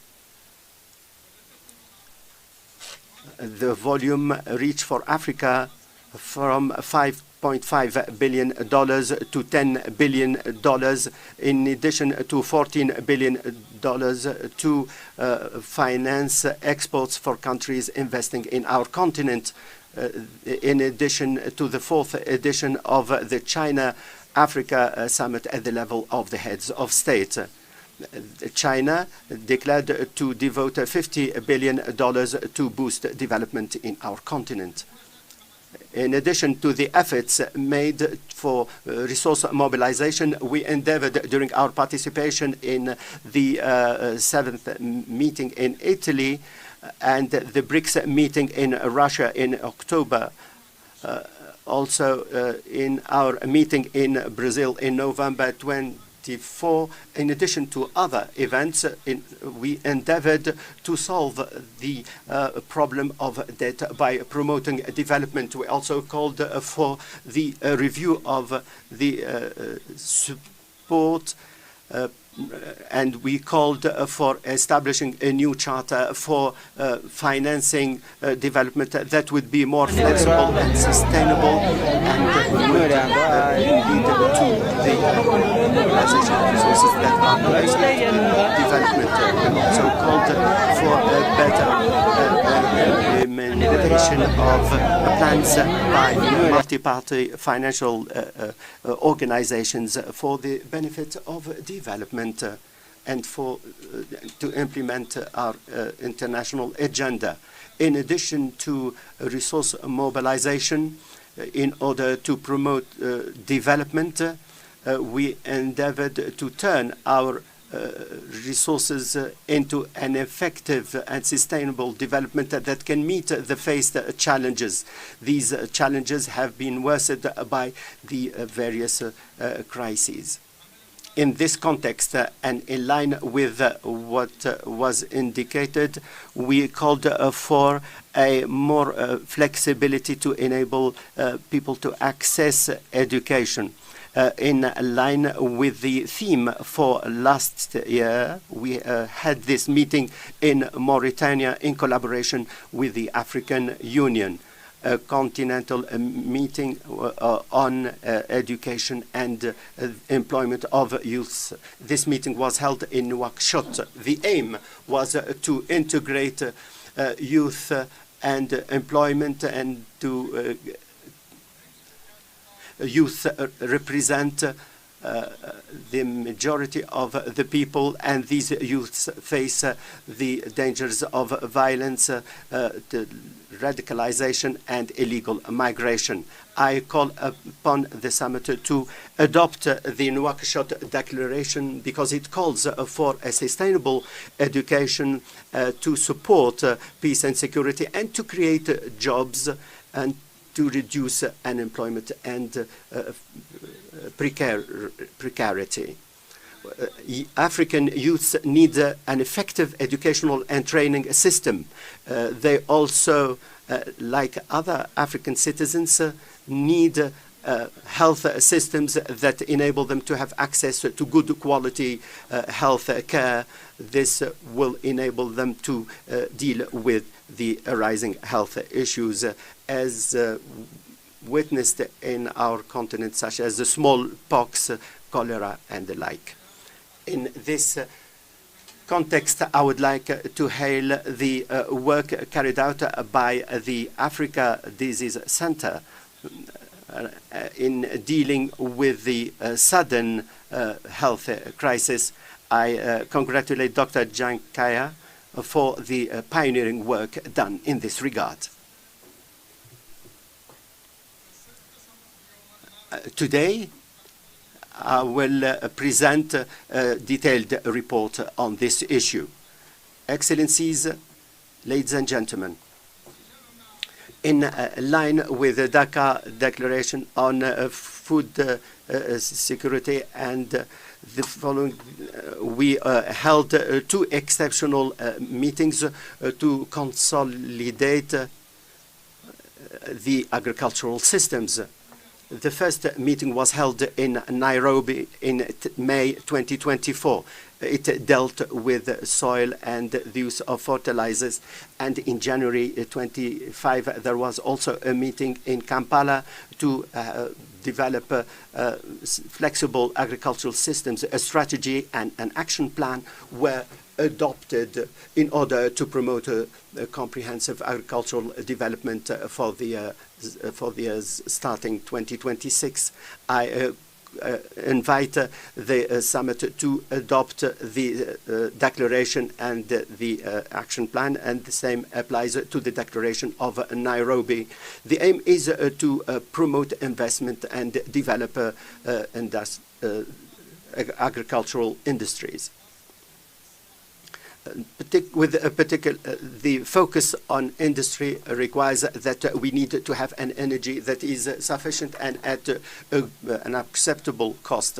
We held in Dar es Salaam with Her Excellency Samia Suluhu, and in coordination with the African Development Bank and the World Bank, in last January, we held the African Summit on Energy, in order to promote access to electricity for millions of Africans in sub-Saharan countries. There were a number of energy pledges. In this regard, I call for extending our congratulations to the President of the African Development Bank and the President of the World Bank. for their efforts within the framework of this ambitious partnership to support development efforts in the continent. Energy plays an important role in dealing with climate challenges. These climate challenges have a major impact on our countries. There is the issue of global warming, and we need to deploy more efforts for the energy transformation. On your behalf, during the 29th session of the multi-party meeting on climate change, COP29, held in Baku in 2024, we called for the need for the international community to fulfill its commitment and to assist us in dealing with the negative impact of climate change. Excellencies, ladies and gentlemen, the achievement of the second action plan to implement Agenda 2063 is closely related to the coordination between the AU and the regional economic communities. For this reason, in our mid-year coordinating committee in Accra, we focused on integrating our national plans in continental programs to achieve African complementarity and to make its voice heard. This common voice will enable us to have the position that should enable us to effectively participate in the development of international agenda that should focus on sensitive African issues. Therefore, in all these events, we defended the rights of the African continent in its representation in the Security Council. We also called for a review of the international rules of governance. Our efforts were positively met, and there were clear commitments to work on them in the various meetings.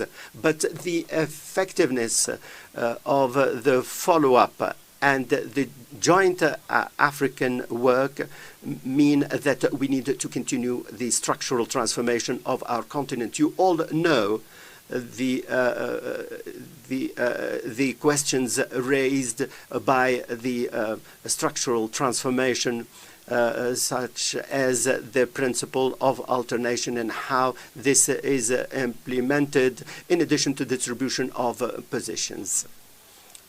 Because of the sensitiveness of this issue, we held an extraordinary meeting of the Executive Council, during which there was a decision to see how we can apply the principle of alternation to have a just alternation between the regions. In line with this reformist spirit, we worked on the review of the skills within the African Union. An extraordinary meeting of the Executive Council was held in November 2024 to make a decision on the best ways to carry out this operation. Following extensive consultation, the Council identified solutions to this issue. It established a clear roadmap to continue this process. Excellencies, ladies and gentlemen, in my initial speech, I emphasized the need to overcome the challenges, and I indicated that this could only be done by joint efforts on the basis of our common destiny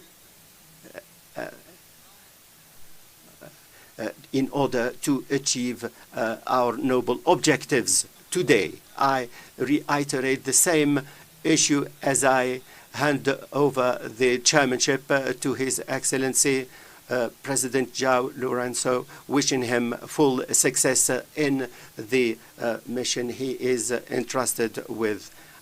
I express my readiness to continue with supporting him. I should seize this opportunity to extend my thanks to Moussa Faki Mahamat, the chairperson of the African Union Commission. I hail his leadership skills. I thank him for his valuable support during my term. I extend my thanks to the members of the African Union Commission and the various organs of the organization. I'm very proud for being able to serve my African continent and to be its voice in international meetings. I end my term fully convinced of the capacity of our continent to achieve the objectives of Agenda 2063. I'm more determined to work more effectively in this regard. I reiterate my congratulations to President João Lourenço. I wish him full success. I wish our summit full success. Long live the African Union. Long live Africa, independent and prosperous. I thank you very much for your attention.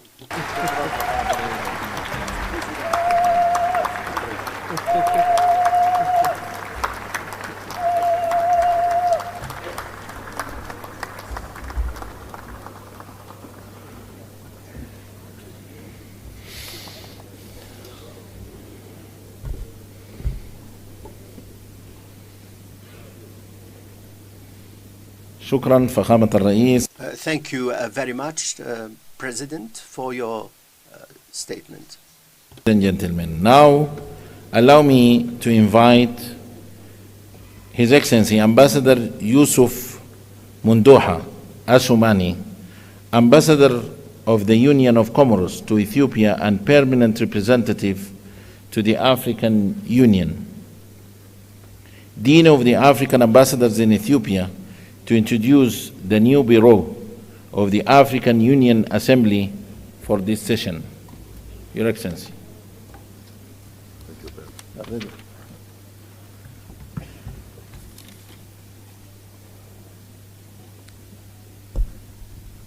Excellency,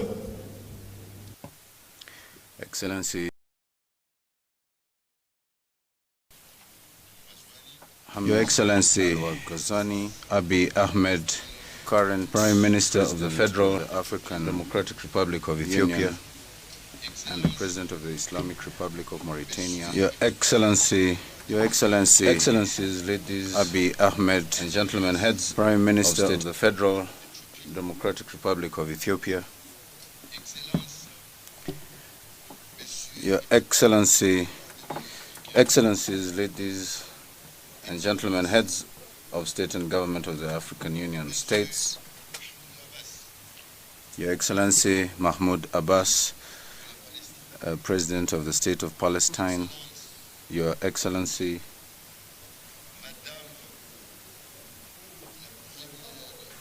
the Vice President of Barbados, Prime Minister of Barbados, Your Excellency Antonio Guterres, the Secretary General of the United Nations, Your Excellency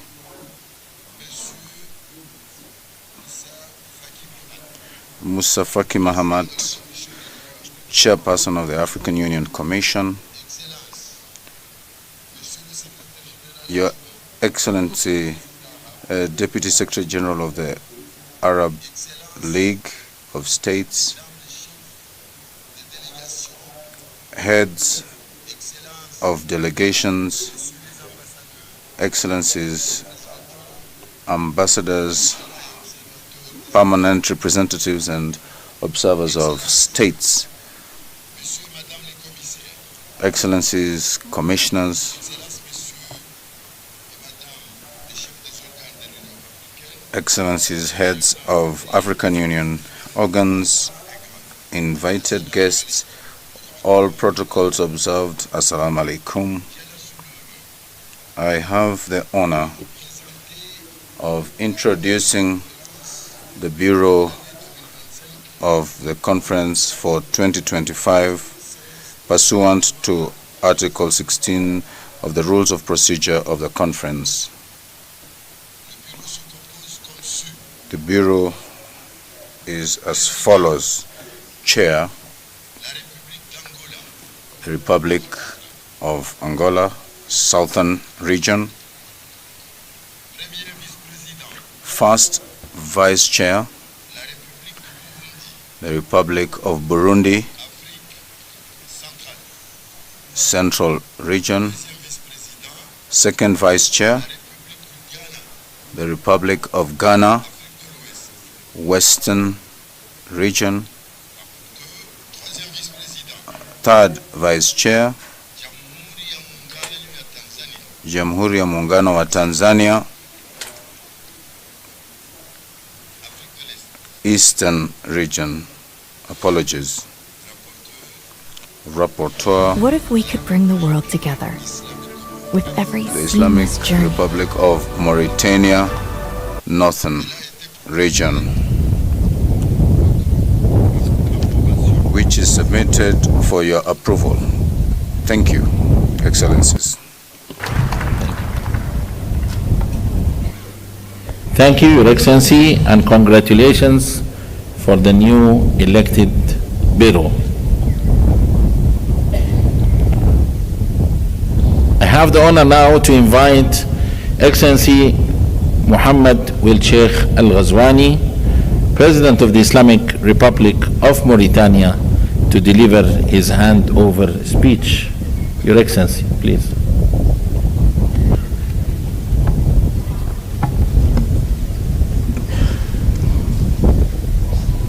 Je voudrais remercier mes chers collègues. I wish to thank my peers, heads of state and government, members of the Assembly, for having elected me at the head of the African Union as President for the period 2024-2025. Together, we have worked to advance the integration agenda on the continent. I wish to thank you for all the support and to thank you for the unflinching support that you gave me, contributing to the success of Mauritania and the entire continent in pursuing this lofty task. I will now call upon my brother, President Joao Lourenço, to hand over the baton, to him, and I wish him success in this endeavor. Thank you. Thank you, Your Excellency. And now I have the honor to welcome His Excellency João Manuel Lourenço, President of the Republic of Angola, the new chairperson of the African Union, for the handover ceremony in the High Table. You are welcome, Your Excellency.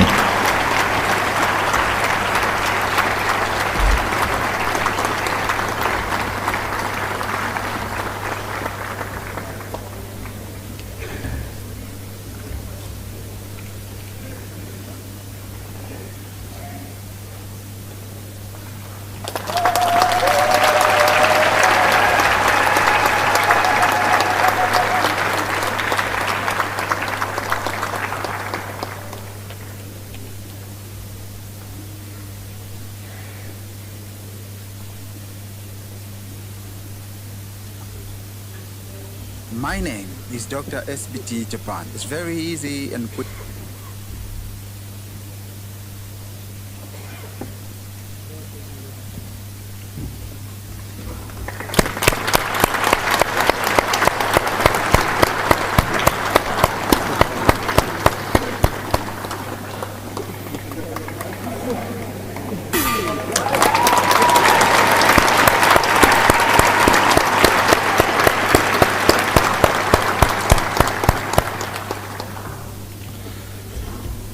Okay, thank you.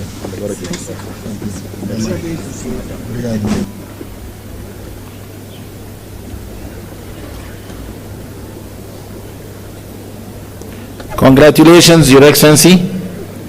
Allow me now to call His Excellency João Manuel Lourenço, President of the Republic of Angola, Chairperson of the African Union, to deliver his acceptance speech. Your Excellency.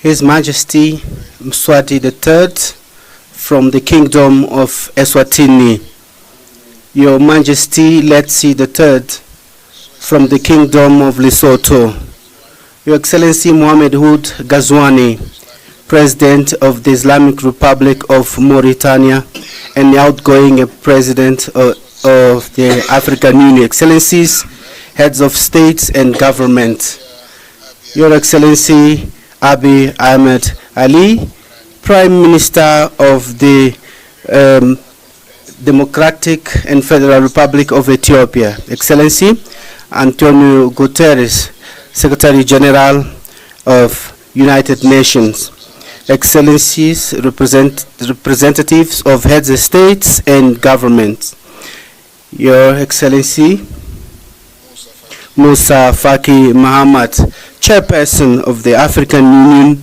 Commission, members, Excellencies, and President Mahmoud Abbas, President of the Palestinian Authority, and our guest of honor, Excellencies, members of the Diplomatic Corps accredited in Addis Ababa, ladies and gentlemen. I would like on the outset to deeply thank His Excellency Prime Minister Abiy Ahmed from the Democratic and Federal Republic of Ethiopia and his people for once again, as it always the habit each year in February, that they host the most important meeting of the African Union. I would like to thank them for the warm welcome and hospitality that was accorded to us since our arrival in this beautiful country. I would also thank Mohamed Ould Ghazouani, President of the Islamic Republic of Mauritania and the outgoing President of the African Union for the proactive way, dynamic and proactive way that he led our organization during his tenure.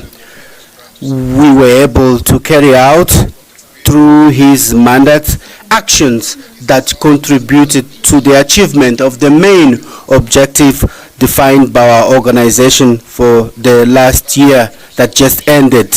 And we also built educative systems that are strong to allow quality education for African citizens, taking into account the better performance of our continent at the global stage, taking into account the objectives of the Agenda 2063 of the African Union and Agenda 2030 of the United Nations. Excellencies, you are leaving us a great legacy. It's upon us now to continue to work and capitalize on your work that you leaving for us.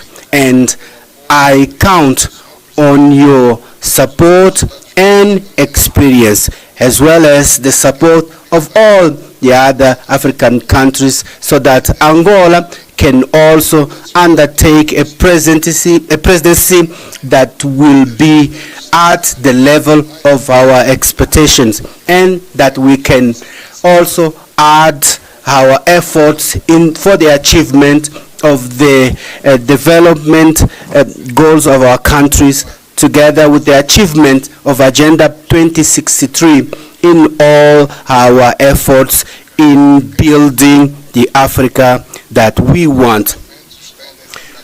My thanks are also addressed to all the African countries, but more especially southern region, for the trust entrusted to us in order to lead in 2025 the African Union at a time when our continent is faced with major challenges related to peace and security, which are a blockage to many initiatives and actions that we want to undertake for the development of our nations. As you all know, it is the first time that Angola is assuming this major responsibility of leading the destiny of our continent in the coming 12 months. But we are going to look attentively to the problems of Africa, and we are going to contribute with our experience to finding solutions to peace and security, and for the implementation by member states of our economic policies, social policies, to promote progress and development of our continent. This is very important for us. The fact that we are assuming the chairship of the African Union in 2025, at the time we are also celebrating 50 years of our independence, national independence. Excellencies, ladies and gentlemen, throughout this conference, many issues will be discussed that are very important for our continent. The working framework of the African Union and the operationalization, the issue related to justice for African and people of African descendants to true reparations, which is the theme selected for this year, and a theme that Angola also chose for its chairship, which is related to the building infrastructure as a factor for development for Africa. These aspects, if combined, can allow us to build a communication channel and a channel of dialogue with our partners. It will make us understand the importance and the advantage of cooperating for a developed Africa that is industrialized, that is going to win over anger, misery, and unemployment, and reducing the probability of armed conflict and illegal immigration. We will have the opportunity to address all these aspects in our fourth conference for development that is going to take place in Sevilla in Spain from 30th June to 4 July this year.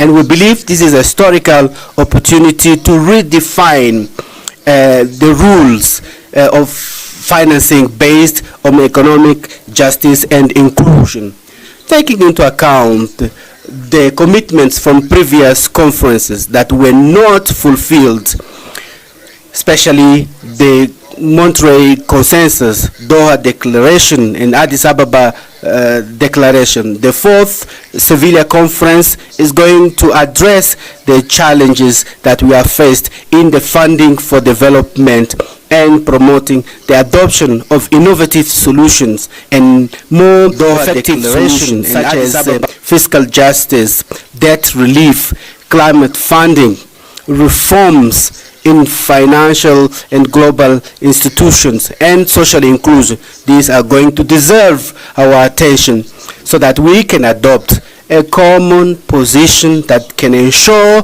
the continent to reinforce its influence in the global governance and the reduction of the cost of the debt, and for a sustainable development of our continent.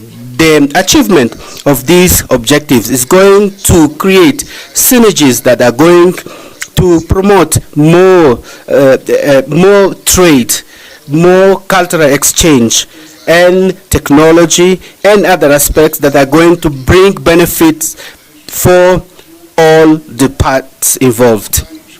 We believe that in the objective that we aim for our countries, we include issues that for priorities, especially in fundamental infrastructures, railways, roads, airports, and ports, power supply stations that are essential for the industrialization of our continent and to improve the living conditions of our people. During our presidency of the African Union that we are going to assume from today, we hope to work together with all the members of our institutions. We're hoping to launch a plan for together with our partners so that the African Union Commission can be able to establish the basis for infrastructure projects that are going to be undertaken in our continent. We would like to underline the contribution of Angola for the development of Africa, taking into account our superavit when it comes to energy supply, especially in this sector of energy. Given its strategic relevance that it have in the transportation of goods and in African trade between Africa and within Africa, taking into account the Lobito corridor and the Tanzanian railways that we believe are going to play a major role in connecting African countries and in promoting the trade that we want to achieve, especially under the AFCFTA. Taking into account what I've just said, I believe that we should come up with a well-defined strategy in order to yield the benefits. I believe that by integrating G20, it's essential in ensuring that Africa plays an active role in global decisions.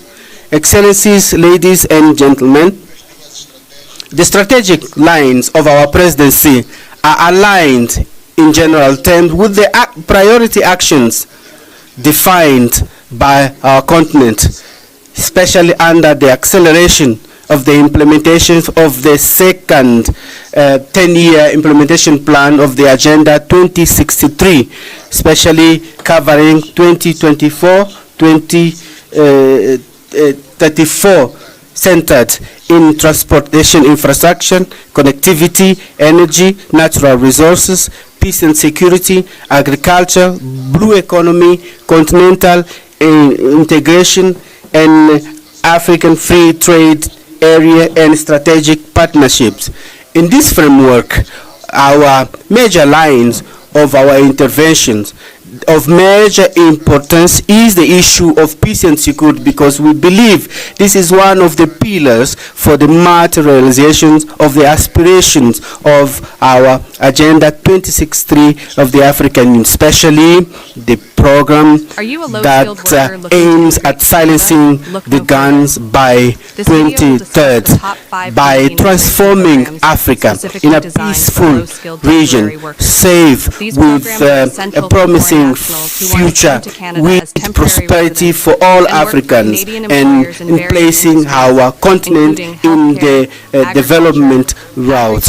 In the reports of our activities undertaken as a champion, AU champion for peace and reconciliation in Africa, I made a detailed presentation, the activities that I undertook in helping the achievement of peace in our continent, especially in the eastern region of the Democratic Republic of Congo. I will also present my vision on what I believe that is essential to be taken into account in the future in order to put an end to the conflicts in Africa and in order to address the challenge of unconstitutional change of government, terrorism, invasion, and occupation of neighboring countries.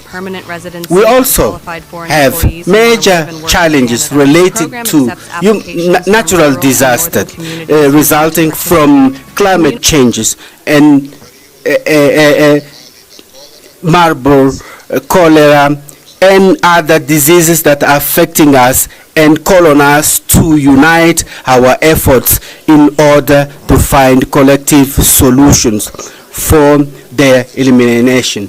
In this perspective, I believe that it's essential that the third conference on the oceans that is going to take place in France is an opportunity for us to address the main concerns of this topic and that are affecting our continent.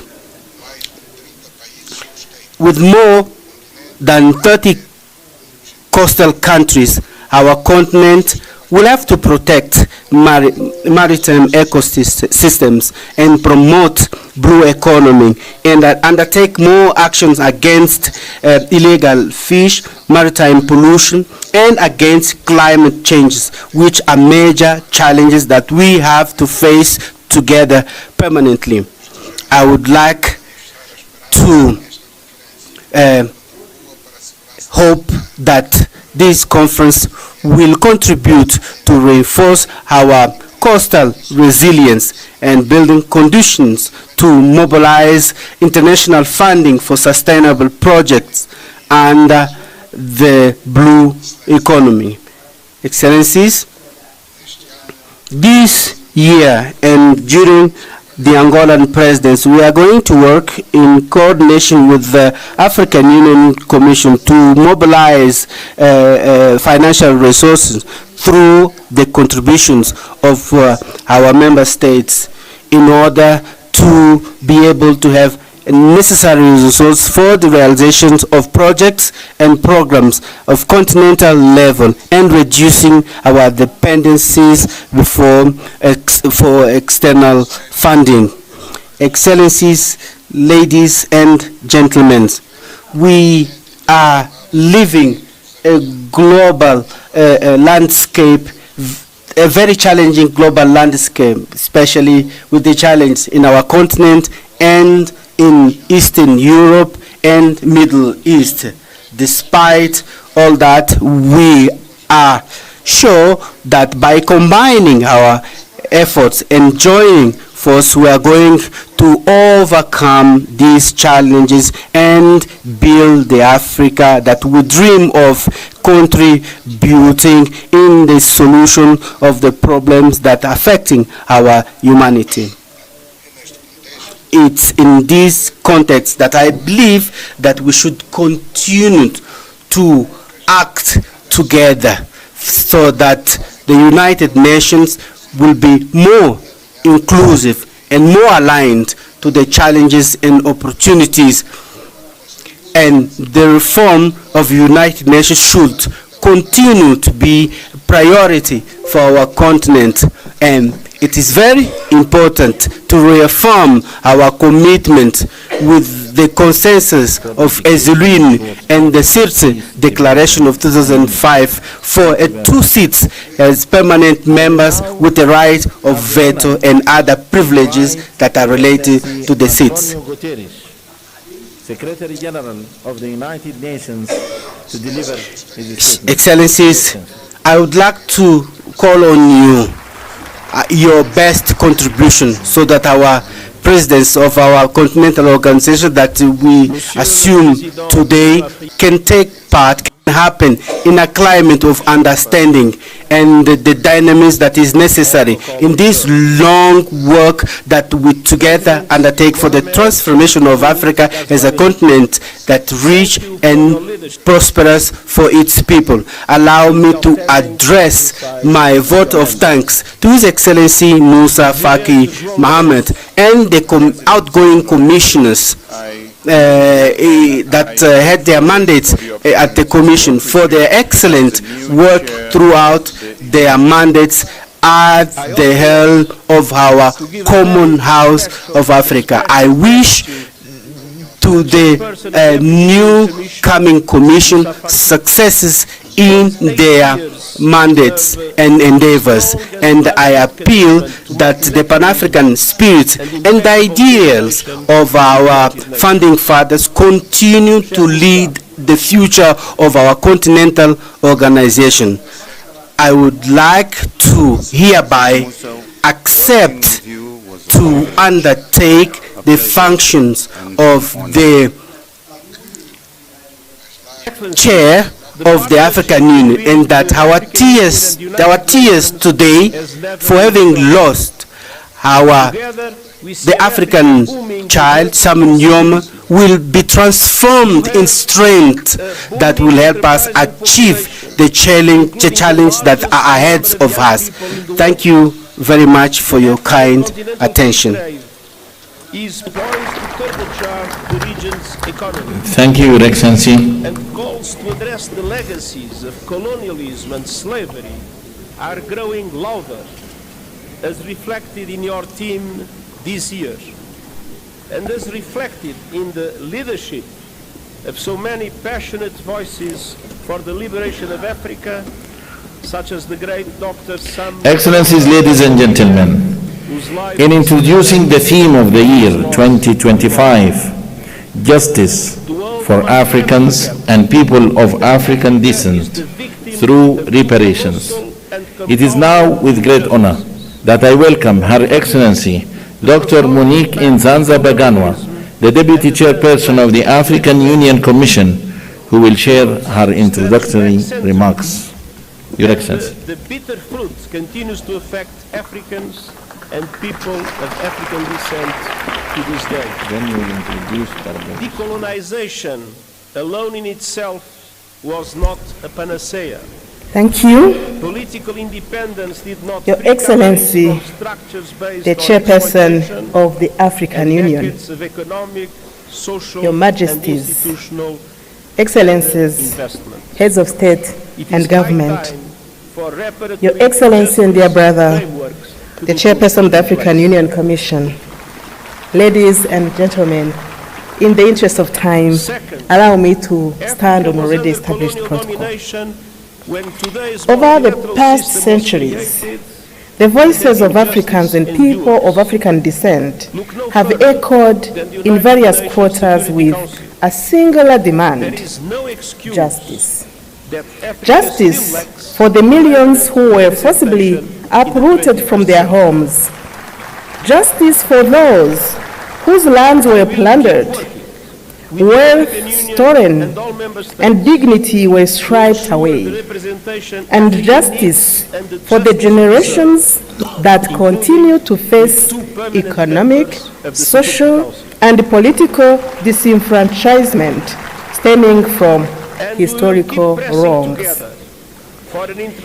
As I draw my term in office as Deputy Chairperson of the African Union Commission to an end soon, a unique opportunity is offered to me and one of my teams, SIDO, to introduce to you the 2025 theme of the year, Justice for Africans and People of African Descent through Reparations. As we embark on this journey in 2025, we are guided by the words of the eminent Pan-Africanist Kwame Nkrumah, who declared, and I quote, "We face neither east nor west. We face forward." The African Union's Agenda 2063 envisions a continent that is integrated, prosperous, and driven by its own citizens, a continent that is peaceful. The strength of this Africa has always been in its unity and resilience. At this moment, we stand at the precipice of history, and together we shall pave the way for a more just and dignified future for Africa, the CARICOM, and Africa's global diaspora at large. Your Majesties, Your Excellencies, as I conclude, since I'm not the one to deliver the high-level message, we have two leaders who will do it in just a short. But let me take this opportunity to thank all our stakeholders who have journeyed with us. Thank you, Ghana, and our champion, President Mahamat, for inspiring the African Union with this theme. I wish to thank you, my dear brother Moussa Faki, for your leadership and support. But through you also acknowledge our teams who have worked hard around this theme of the year. Especially I wish to recognize two ladies. Madam Coleman from your cabinet chairperson and Angela from SIDO. You did an amazing work. Special appreciation goes to Her Excellency Mia Mottley, Prime Minister of Barbados and Chair of the CARICOM Authority. You have traveled all the way from home to another home to join us in today's launch. May I now invite you, Your Excellency, to come to the podium and address this august assembly. I thank you.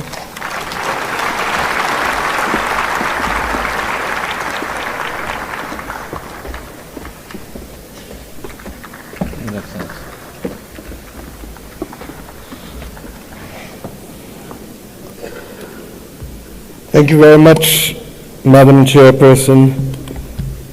Your Excellencies,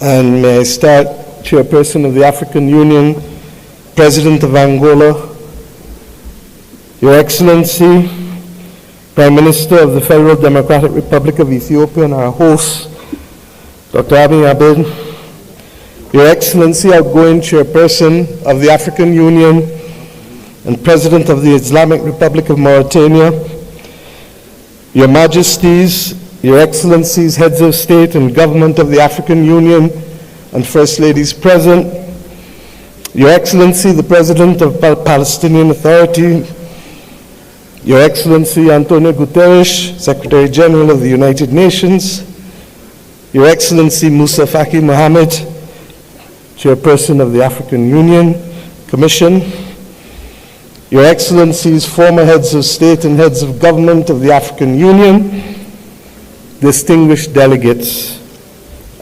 ambassadors, and guests all.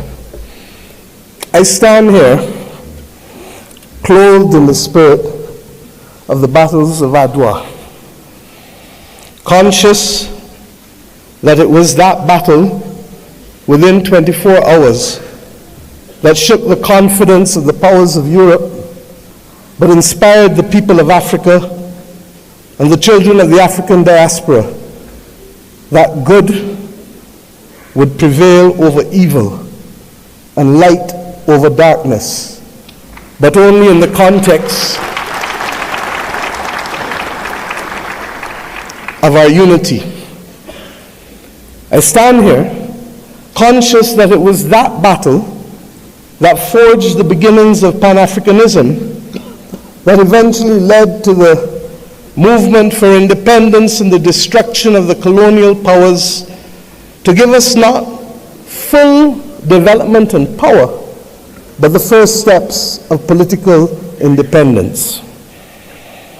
I stand here conscious and buffeted by the dreams and works of the great Pan-African pioneers, and conscious that as a children of the Caribbean, we have long dreamt for the moment of unity with our brothers and sisters of Africa. a division that was secured by those whose success and survival depended on separation of us rather than on the ability for us to act as one common people.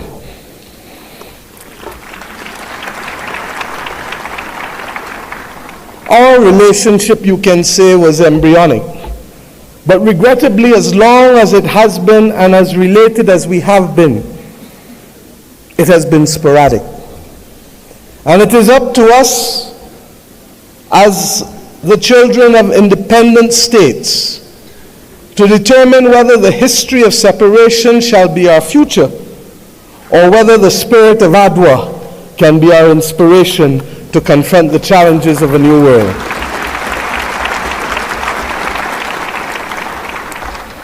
Yes, I stand here as a daughter of Africa. I stand here equally as a proud Prime Minister of Barbados, a country which is the first landmass that you reach after you leave this great continent of Africa. A country which became a hub for the wrong reasons, but today I come to Ethiopia to share with you in the Africa Union that we can be a hub now for the right reasons between our two peoples. I stand here as the proud chairman of CARICOM, the Caribbean community, recognizing that as a member of the 6th region of Africa, we have come to reclaim our Atlantic destiny.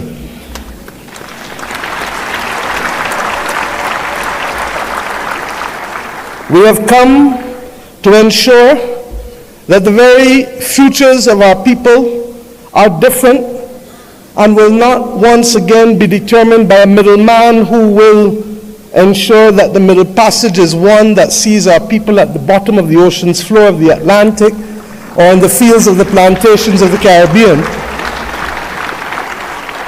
but instead that it will be a future that sees our people, hears our people, feels our people, and that will determine in future that it is we who shall forge the manner in which we cooperate, integrate, and invest, rather than simply being victims of a past history.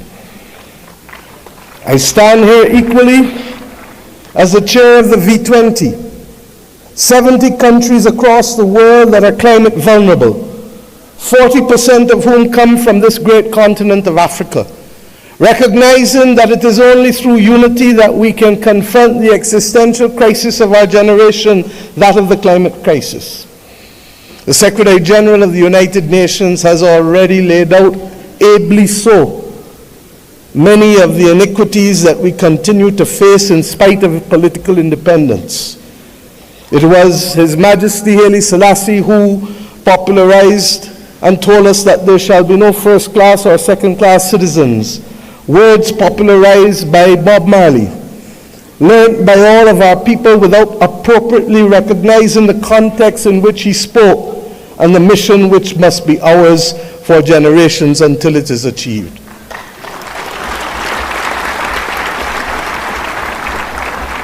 He told us that there would be war if there were first-class and second-class citizens. He told us that there would be war if the color of our skin was more significant than the color of our eyes. And we see here in the continent the continued descent into conflicts born out of ethnicity differences, born out of a mad grab for resources, not invariably for our own benefit, but for the benefit of others who seek to use our people as pawns in the determination of their own future. But we stand here as proud people, and we have enough among ourselves to know the difference between right and wrong, and to forge a future that is not for a few, but for the many. Indeed, as the world confronts the climate crisis, it is the poorest of the poor who remain the most vulnerable to floods and droughts and hurricanes. It is the poorest of the poor, and soon to be the middle of the middle, who will no longer be able to access insurance and therefore to be able to forge ahead with development if we do not make changes. We have examples of a partnership that have worked for us, not just from the spirit of Adwa and the conquest and the rise of the Pan-Africanist movement in our history, but within recent times. During the COVID-19 pandemic, it was the African Union, under the leadership then of President Ramaphosa, and with the assistance of Dr. Tedros of the WHO, that recognized that the Caribbean, which was being marginalized by denial of access to basic therapeutics, basic medical equipment, to vaccines, that we should not be left as pariahs on the global landscape, but that our brothers and sisters in Africa would bring us through the Africa Medical Supplies platform to be able to ensure that we could secure for our own people.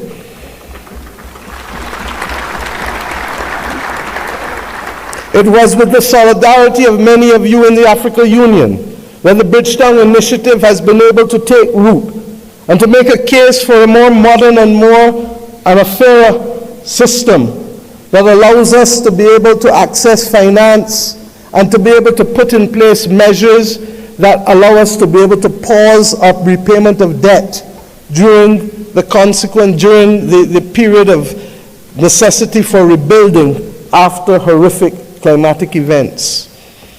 We have seen how partnership helps us.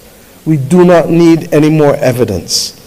What is required of us is to lead the way to peace, to prosperity, and to justice.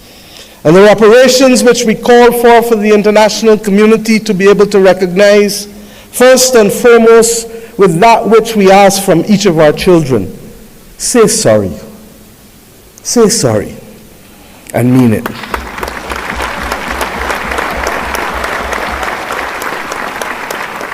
And after you say sorry, recognize that the future of the world is not possible without the stability of Africa and its diaspora. For as long as hypocrisy and double standards remain, it will be impossible to secure stability and peace in any nation across the earth. The reparations that we call for, beyond sorry, must be for fair access and development and compensation, because we each started the journey of independence with a chronic deficit. A deficit of resources, a deficit of fairness, a deficit of opportunity. And it is up to us, many of us in the second and third generation of independence, to be able to frame out fairly in a mature conversation what those reparations must look like if we are to attain justice and to inspire the young people of this world that good must always prevail over evil.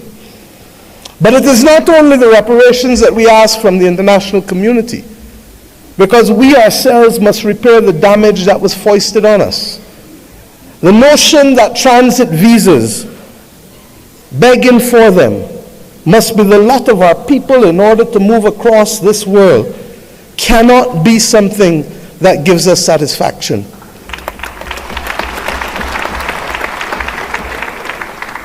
To go east and to go west, we are forced to go north. It is not right.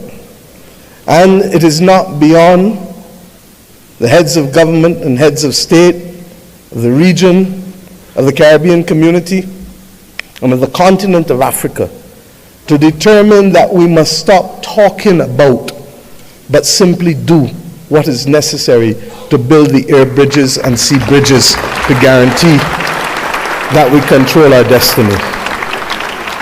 I ask us to reflect on this because it is this simple act, apart from our music and our culture and our food, that will guarantee that it is not simply heads of government and heads of state that will meet in Accra or Bridgetown, but it is ordinary people who will be able to trade and to move from the closest point of Dakar to the closest point of Bridgetown, to be able to open up the opportunities that technically ought to be available not just simply through the Africa Free Trade Area or the CARICOM single market and economy, but through the combined opportunities provided by both.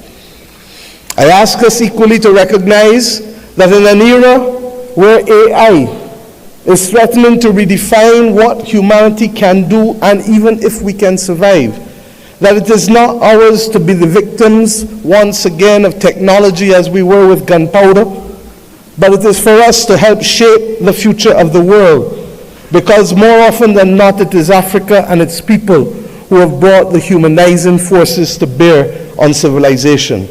And if we are to be the cradle of civilization, then we are to be the protectors of people and planet, of humanity, as we go forward. And some watching on may say, how? And I say, how not? How not does a continent that has 40% of the world's minerals not be in charge of helping to secure the destiny and stability of the planet?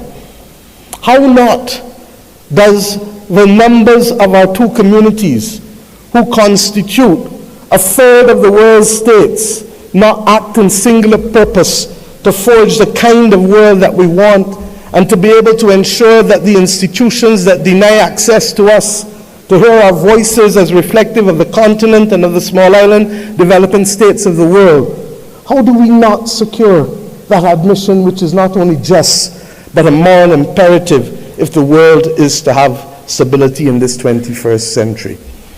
My friends, I ask you, how do we not secure this victory when 1 in every 5 and possibly 1 in every 4 persons on the planet will come from this continent and its diaspora?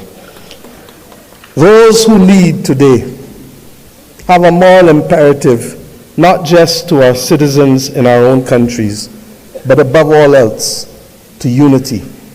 The spirit of Adwa demands of us that we recognize that even in the face of the greatest technology being foisted upon us, that we can rise and win if we act in unity. This has been a message not given by our generation alone, but by previous generations of African and Caribbean leaders.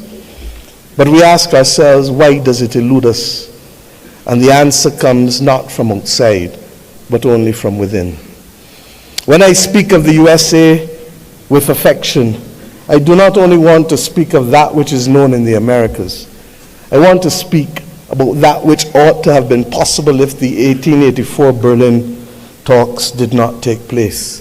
The possibility of the United States of Africa, which is as diverse as India, which is as diverse as China in terms of ethnicity and language and religion, but which is entirely possible if we see not ourselves first, but we see the unity of ourselves together.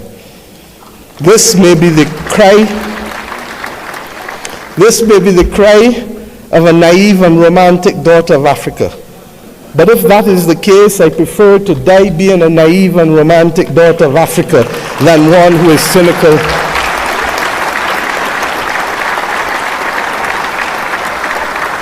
and one who is daunted by the actions and power of others. We know what it is to stand in unity with you to fight apartheid and to fight for the liberation of the peoples of Africa. For when President Castro stood to send people from his own country to Southern Africa to free your people, it was in my own country that the planes refueled, ensuring that that battle was possible. And when 100 years ago, almost, a Barbadian man and woman left our nation and left the United States to come here, Arnold and Mignon Ford, he wrote the anthem and lyrics of the anthem of the United Negro Improvement Association, UNIA, and his wife dared to establish a co-educational school here in Ethiopia, ensuring that boys and girls could receive education in a time and at a time when war was dominating the global landscape. They chose to see light rather than darkness. I ask us today in tangible terms that will allow our people to travel, that will allow us to pool our investments to ensure that the people of Africa not be denied the electricity that is so necessary as a platform for participation in the new world. I ask us not only to pool that investment, but to also ensure that we pool our voices, because there is too much division in this world today. There is too much war and there is too much conflict. And we know what precipitates and causes that. If we leave Addis Ababa with the commitment that the world is not going to be safe without a prosperous and stable Africa, then we understand what is the moral imperatives we must undertake in each of our countries to secure that unity of purpose and to secure ultimately the saving of the people and planet. I ask you today to recognize that, and I thank Prime Minister Abiy Ahmed for agreeing that the first in-face summit of CARICOM and the African Union should take place here in Addis Ababa on the 7th of September of this year of our Lord.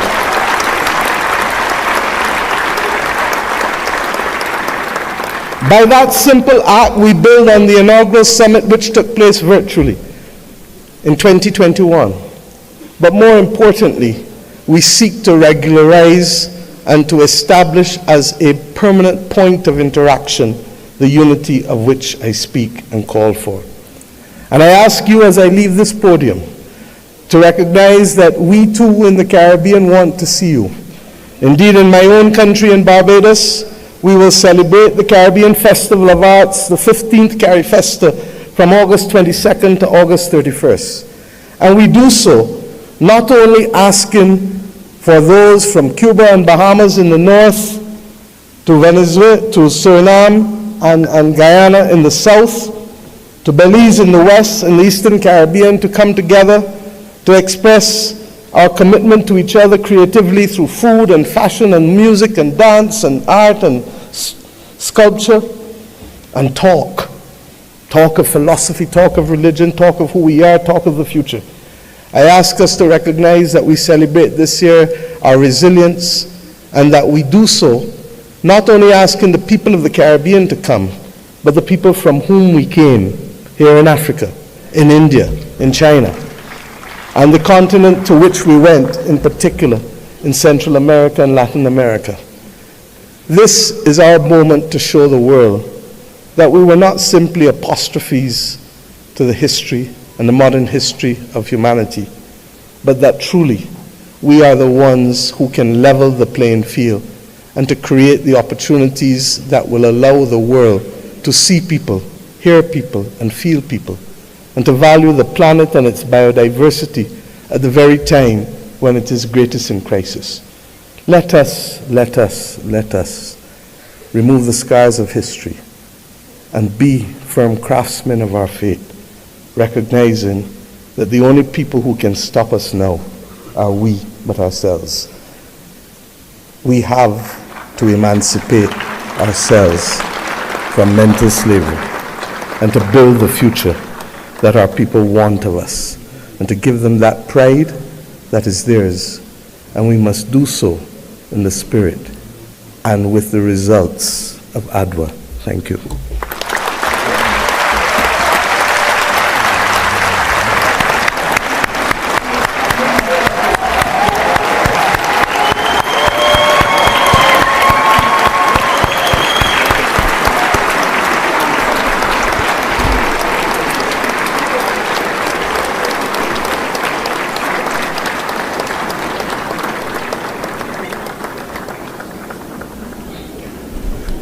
Thank you, Your Excellency, Prime Minister of Barbados, Chair of the Caribbean Community, CARICOM, for a global call for the African Union theme of year 2025.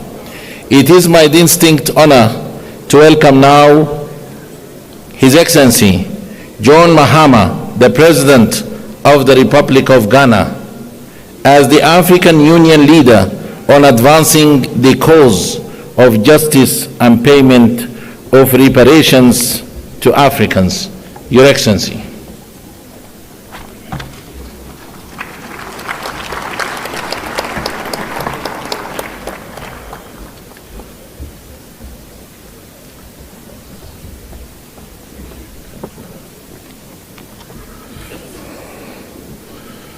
Thank you. Your Excellency, Chairman, President of Angola, Your Excellency, Prime Minister Abiy Ahmed of the Federal Democratic Republic of Ethiopia, Your Excellency, Chairperson of the African Union, and in the interest of time, may I just proceed on established protocol and say, Your Excellencies, my colleague, heads of state, distinguished citizens. It's a privilege to address this historic launch of the African Union theme of the year 2025, and I quote, "Justice for Africans and the people of African descent through reparations," unquote. This moment marks a significant milestone in our collective pursuit of justice, equity, and the long overdue recognition of the historical injustices that continue to shape the lives of Africans and the people of African descent worldwide. At the 37th Ordinary Session of the Assembly of the African Union in February 2024, our heads of state and government made a landmark decision to dedicate the year 2025 to the cause of reparatory justice. This decision underscores our collective commitment to addressing the historical injustices and their lingering consequences that have impacted generations of Africans and people of African descent. It aligns with our broader struggle for liberation, unity, and socio-economic empowerment as enshrined in Agenda 2063, the Africa we want, a vision for an integrated, peaceful, and prosperous continent. Your Excellencies, the transatlantic slave trade was one of the most heinous crimes against humanity, spanning about 400 years and forcibly displacing more than 12.5 million Africans. It is estimated that at least 2 million of our compatriots perished during the Middle Passage alone. The legacy of this brutal system, along with colonialism, apartheid, genocide, and neo-colonial exploitation, have left deep and enduring scars on the fabric of our societies. Today, the descendants of enslaved Africans continue to face economic disparities, social inequality, systemic discrimination, and racial prejudices. Addressing these challenges require more than just acknowledging them. It demands action. The economic impact of colonialism on Africa has been profound. Historical estimates suggest that the continent lost trillions of dollars in both human and material resources due to colonial exploitation. The forced extraction of wealth, which included minerals, cash crops, and labor, deprived African nations of the capital and infrastructure necessary for sustainable development. Colonial policies intentionally stifled industrial growth, leading to a dependency on foreign economies that persists even till today. The systemic plundering of Africa's natural resources, coupled with the disruption of traditional governance structures, has resulted in lasting consequences, worsening poverty, underdevelopment, and inequality throughout the continent.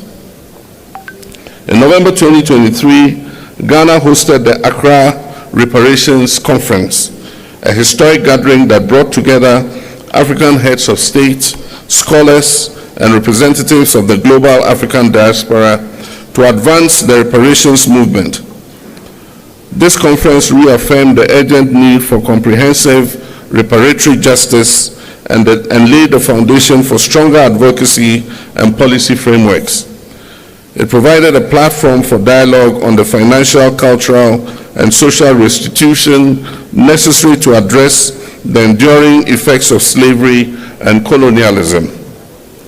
The outcomes of this conference served as a guiding pillar for our collective efforts moving forward. The 2025 AU theme of the year is therefore a call to galvanize efforts towards reparatory justice. It is an appeal to ensure that the dignity, rights, and well-being of Africans and their descendants are fully restored. Reparations involves not only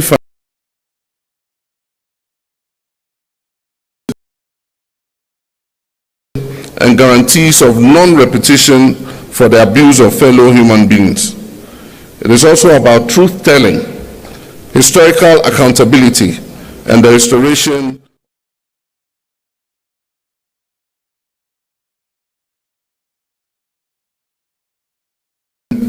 the call for reparations, while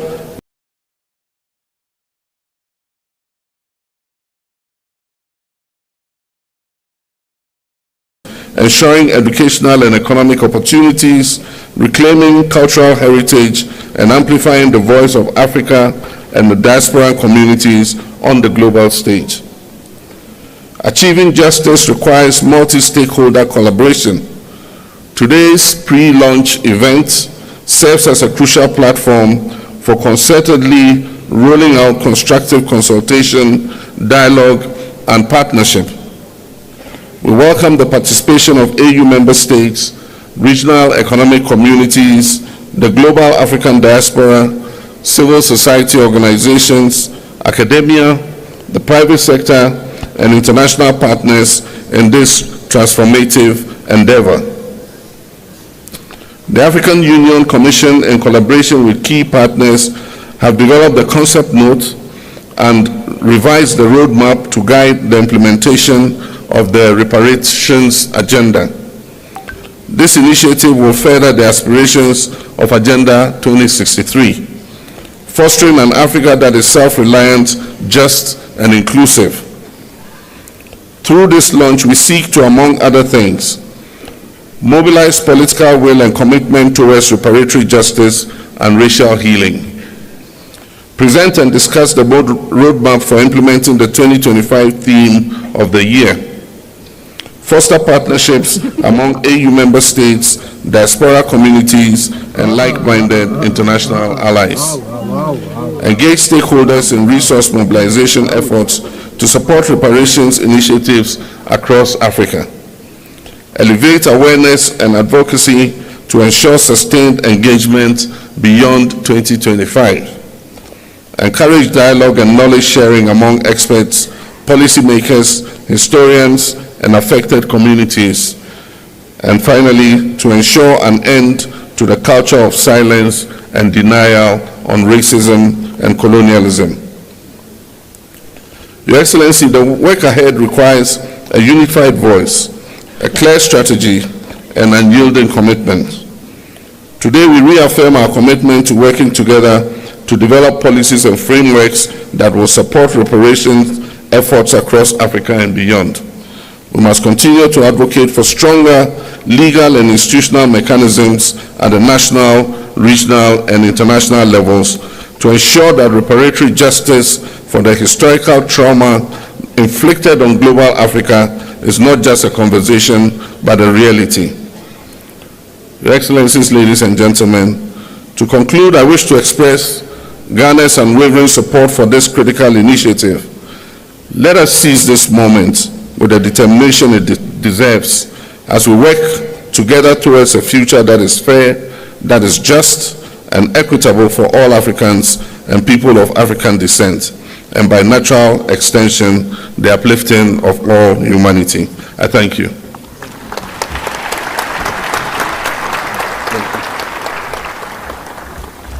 Thank you very much, Your Excellency. Allow me now, Excellencies, ladies and gentlemen, to move to the family photo while calling the rest of the respective delegates to remain in their seats. Remain in their seats, please, to ensure the smooth organization of the family photo.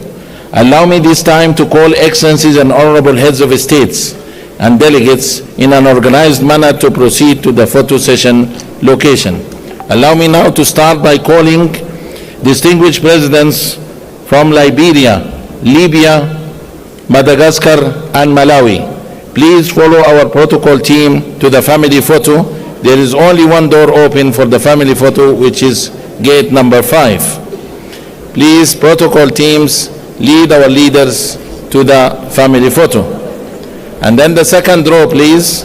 Distinguished presidents and heads of states from Cape Verde, Cameroon, Central African Republic, Chad, Comoros, Congo, Cote d'Ivoire, Democratic Republic of Congo, Djibouti, Egypt, Equatorial Guinea, Eritrea, Swatini, the Gambia, Ghana, Guinea-Bissau, Kenya, and Lesotho. Please follow our protocol team to the family photo. Excellencies, presidents and heads of delegations from Sierra Leone, Somalia, South Africa, South Sudan, Tanzania, Togo, Tunisia, Uganda, Zambia, Zimbabwe, Algeria, Benin, Botswana, and Burundi. Please follow our Excellencies protocol team to the presidents and heads of delegations from Sierra Leone, Somalia, honorable presidents and heads of delegations from Mauritania, Mauritius, Tunisia, Mozambique, Namibia, Nigeria, Rwanda, Sahrawi Republic, Sao Tome and Principe, Senegal, Seychelles. Please follow our protocol team. Excellency Prime Minister of Barbados. They went? Okay.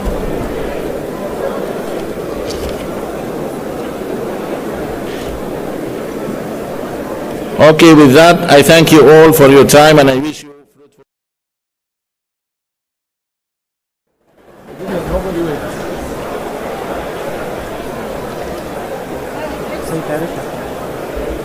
Yes. They will change. I have my team.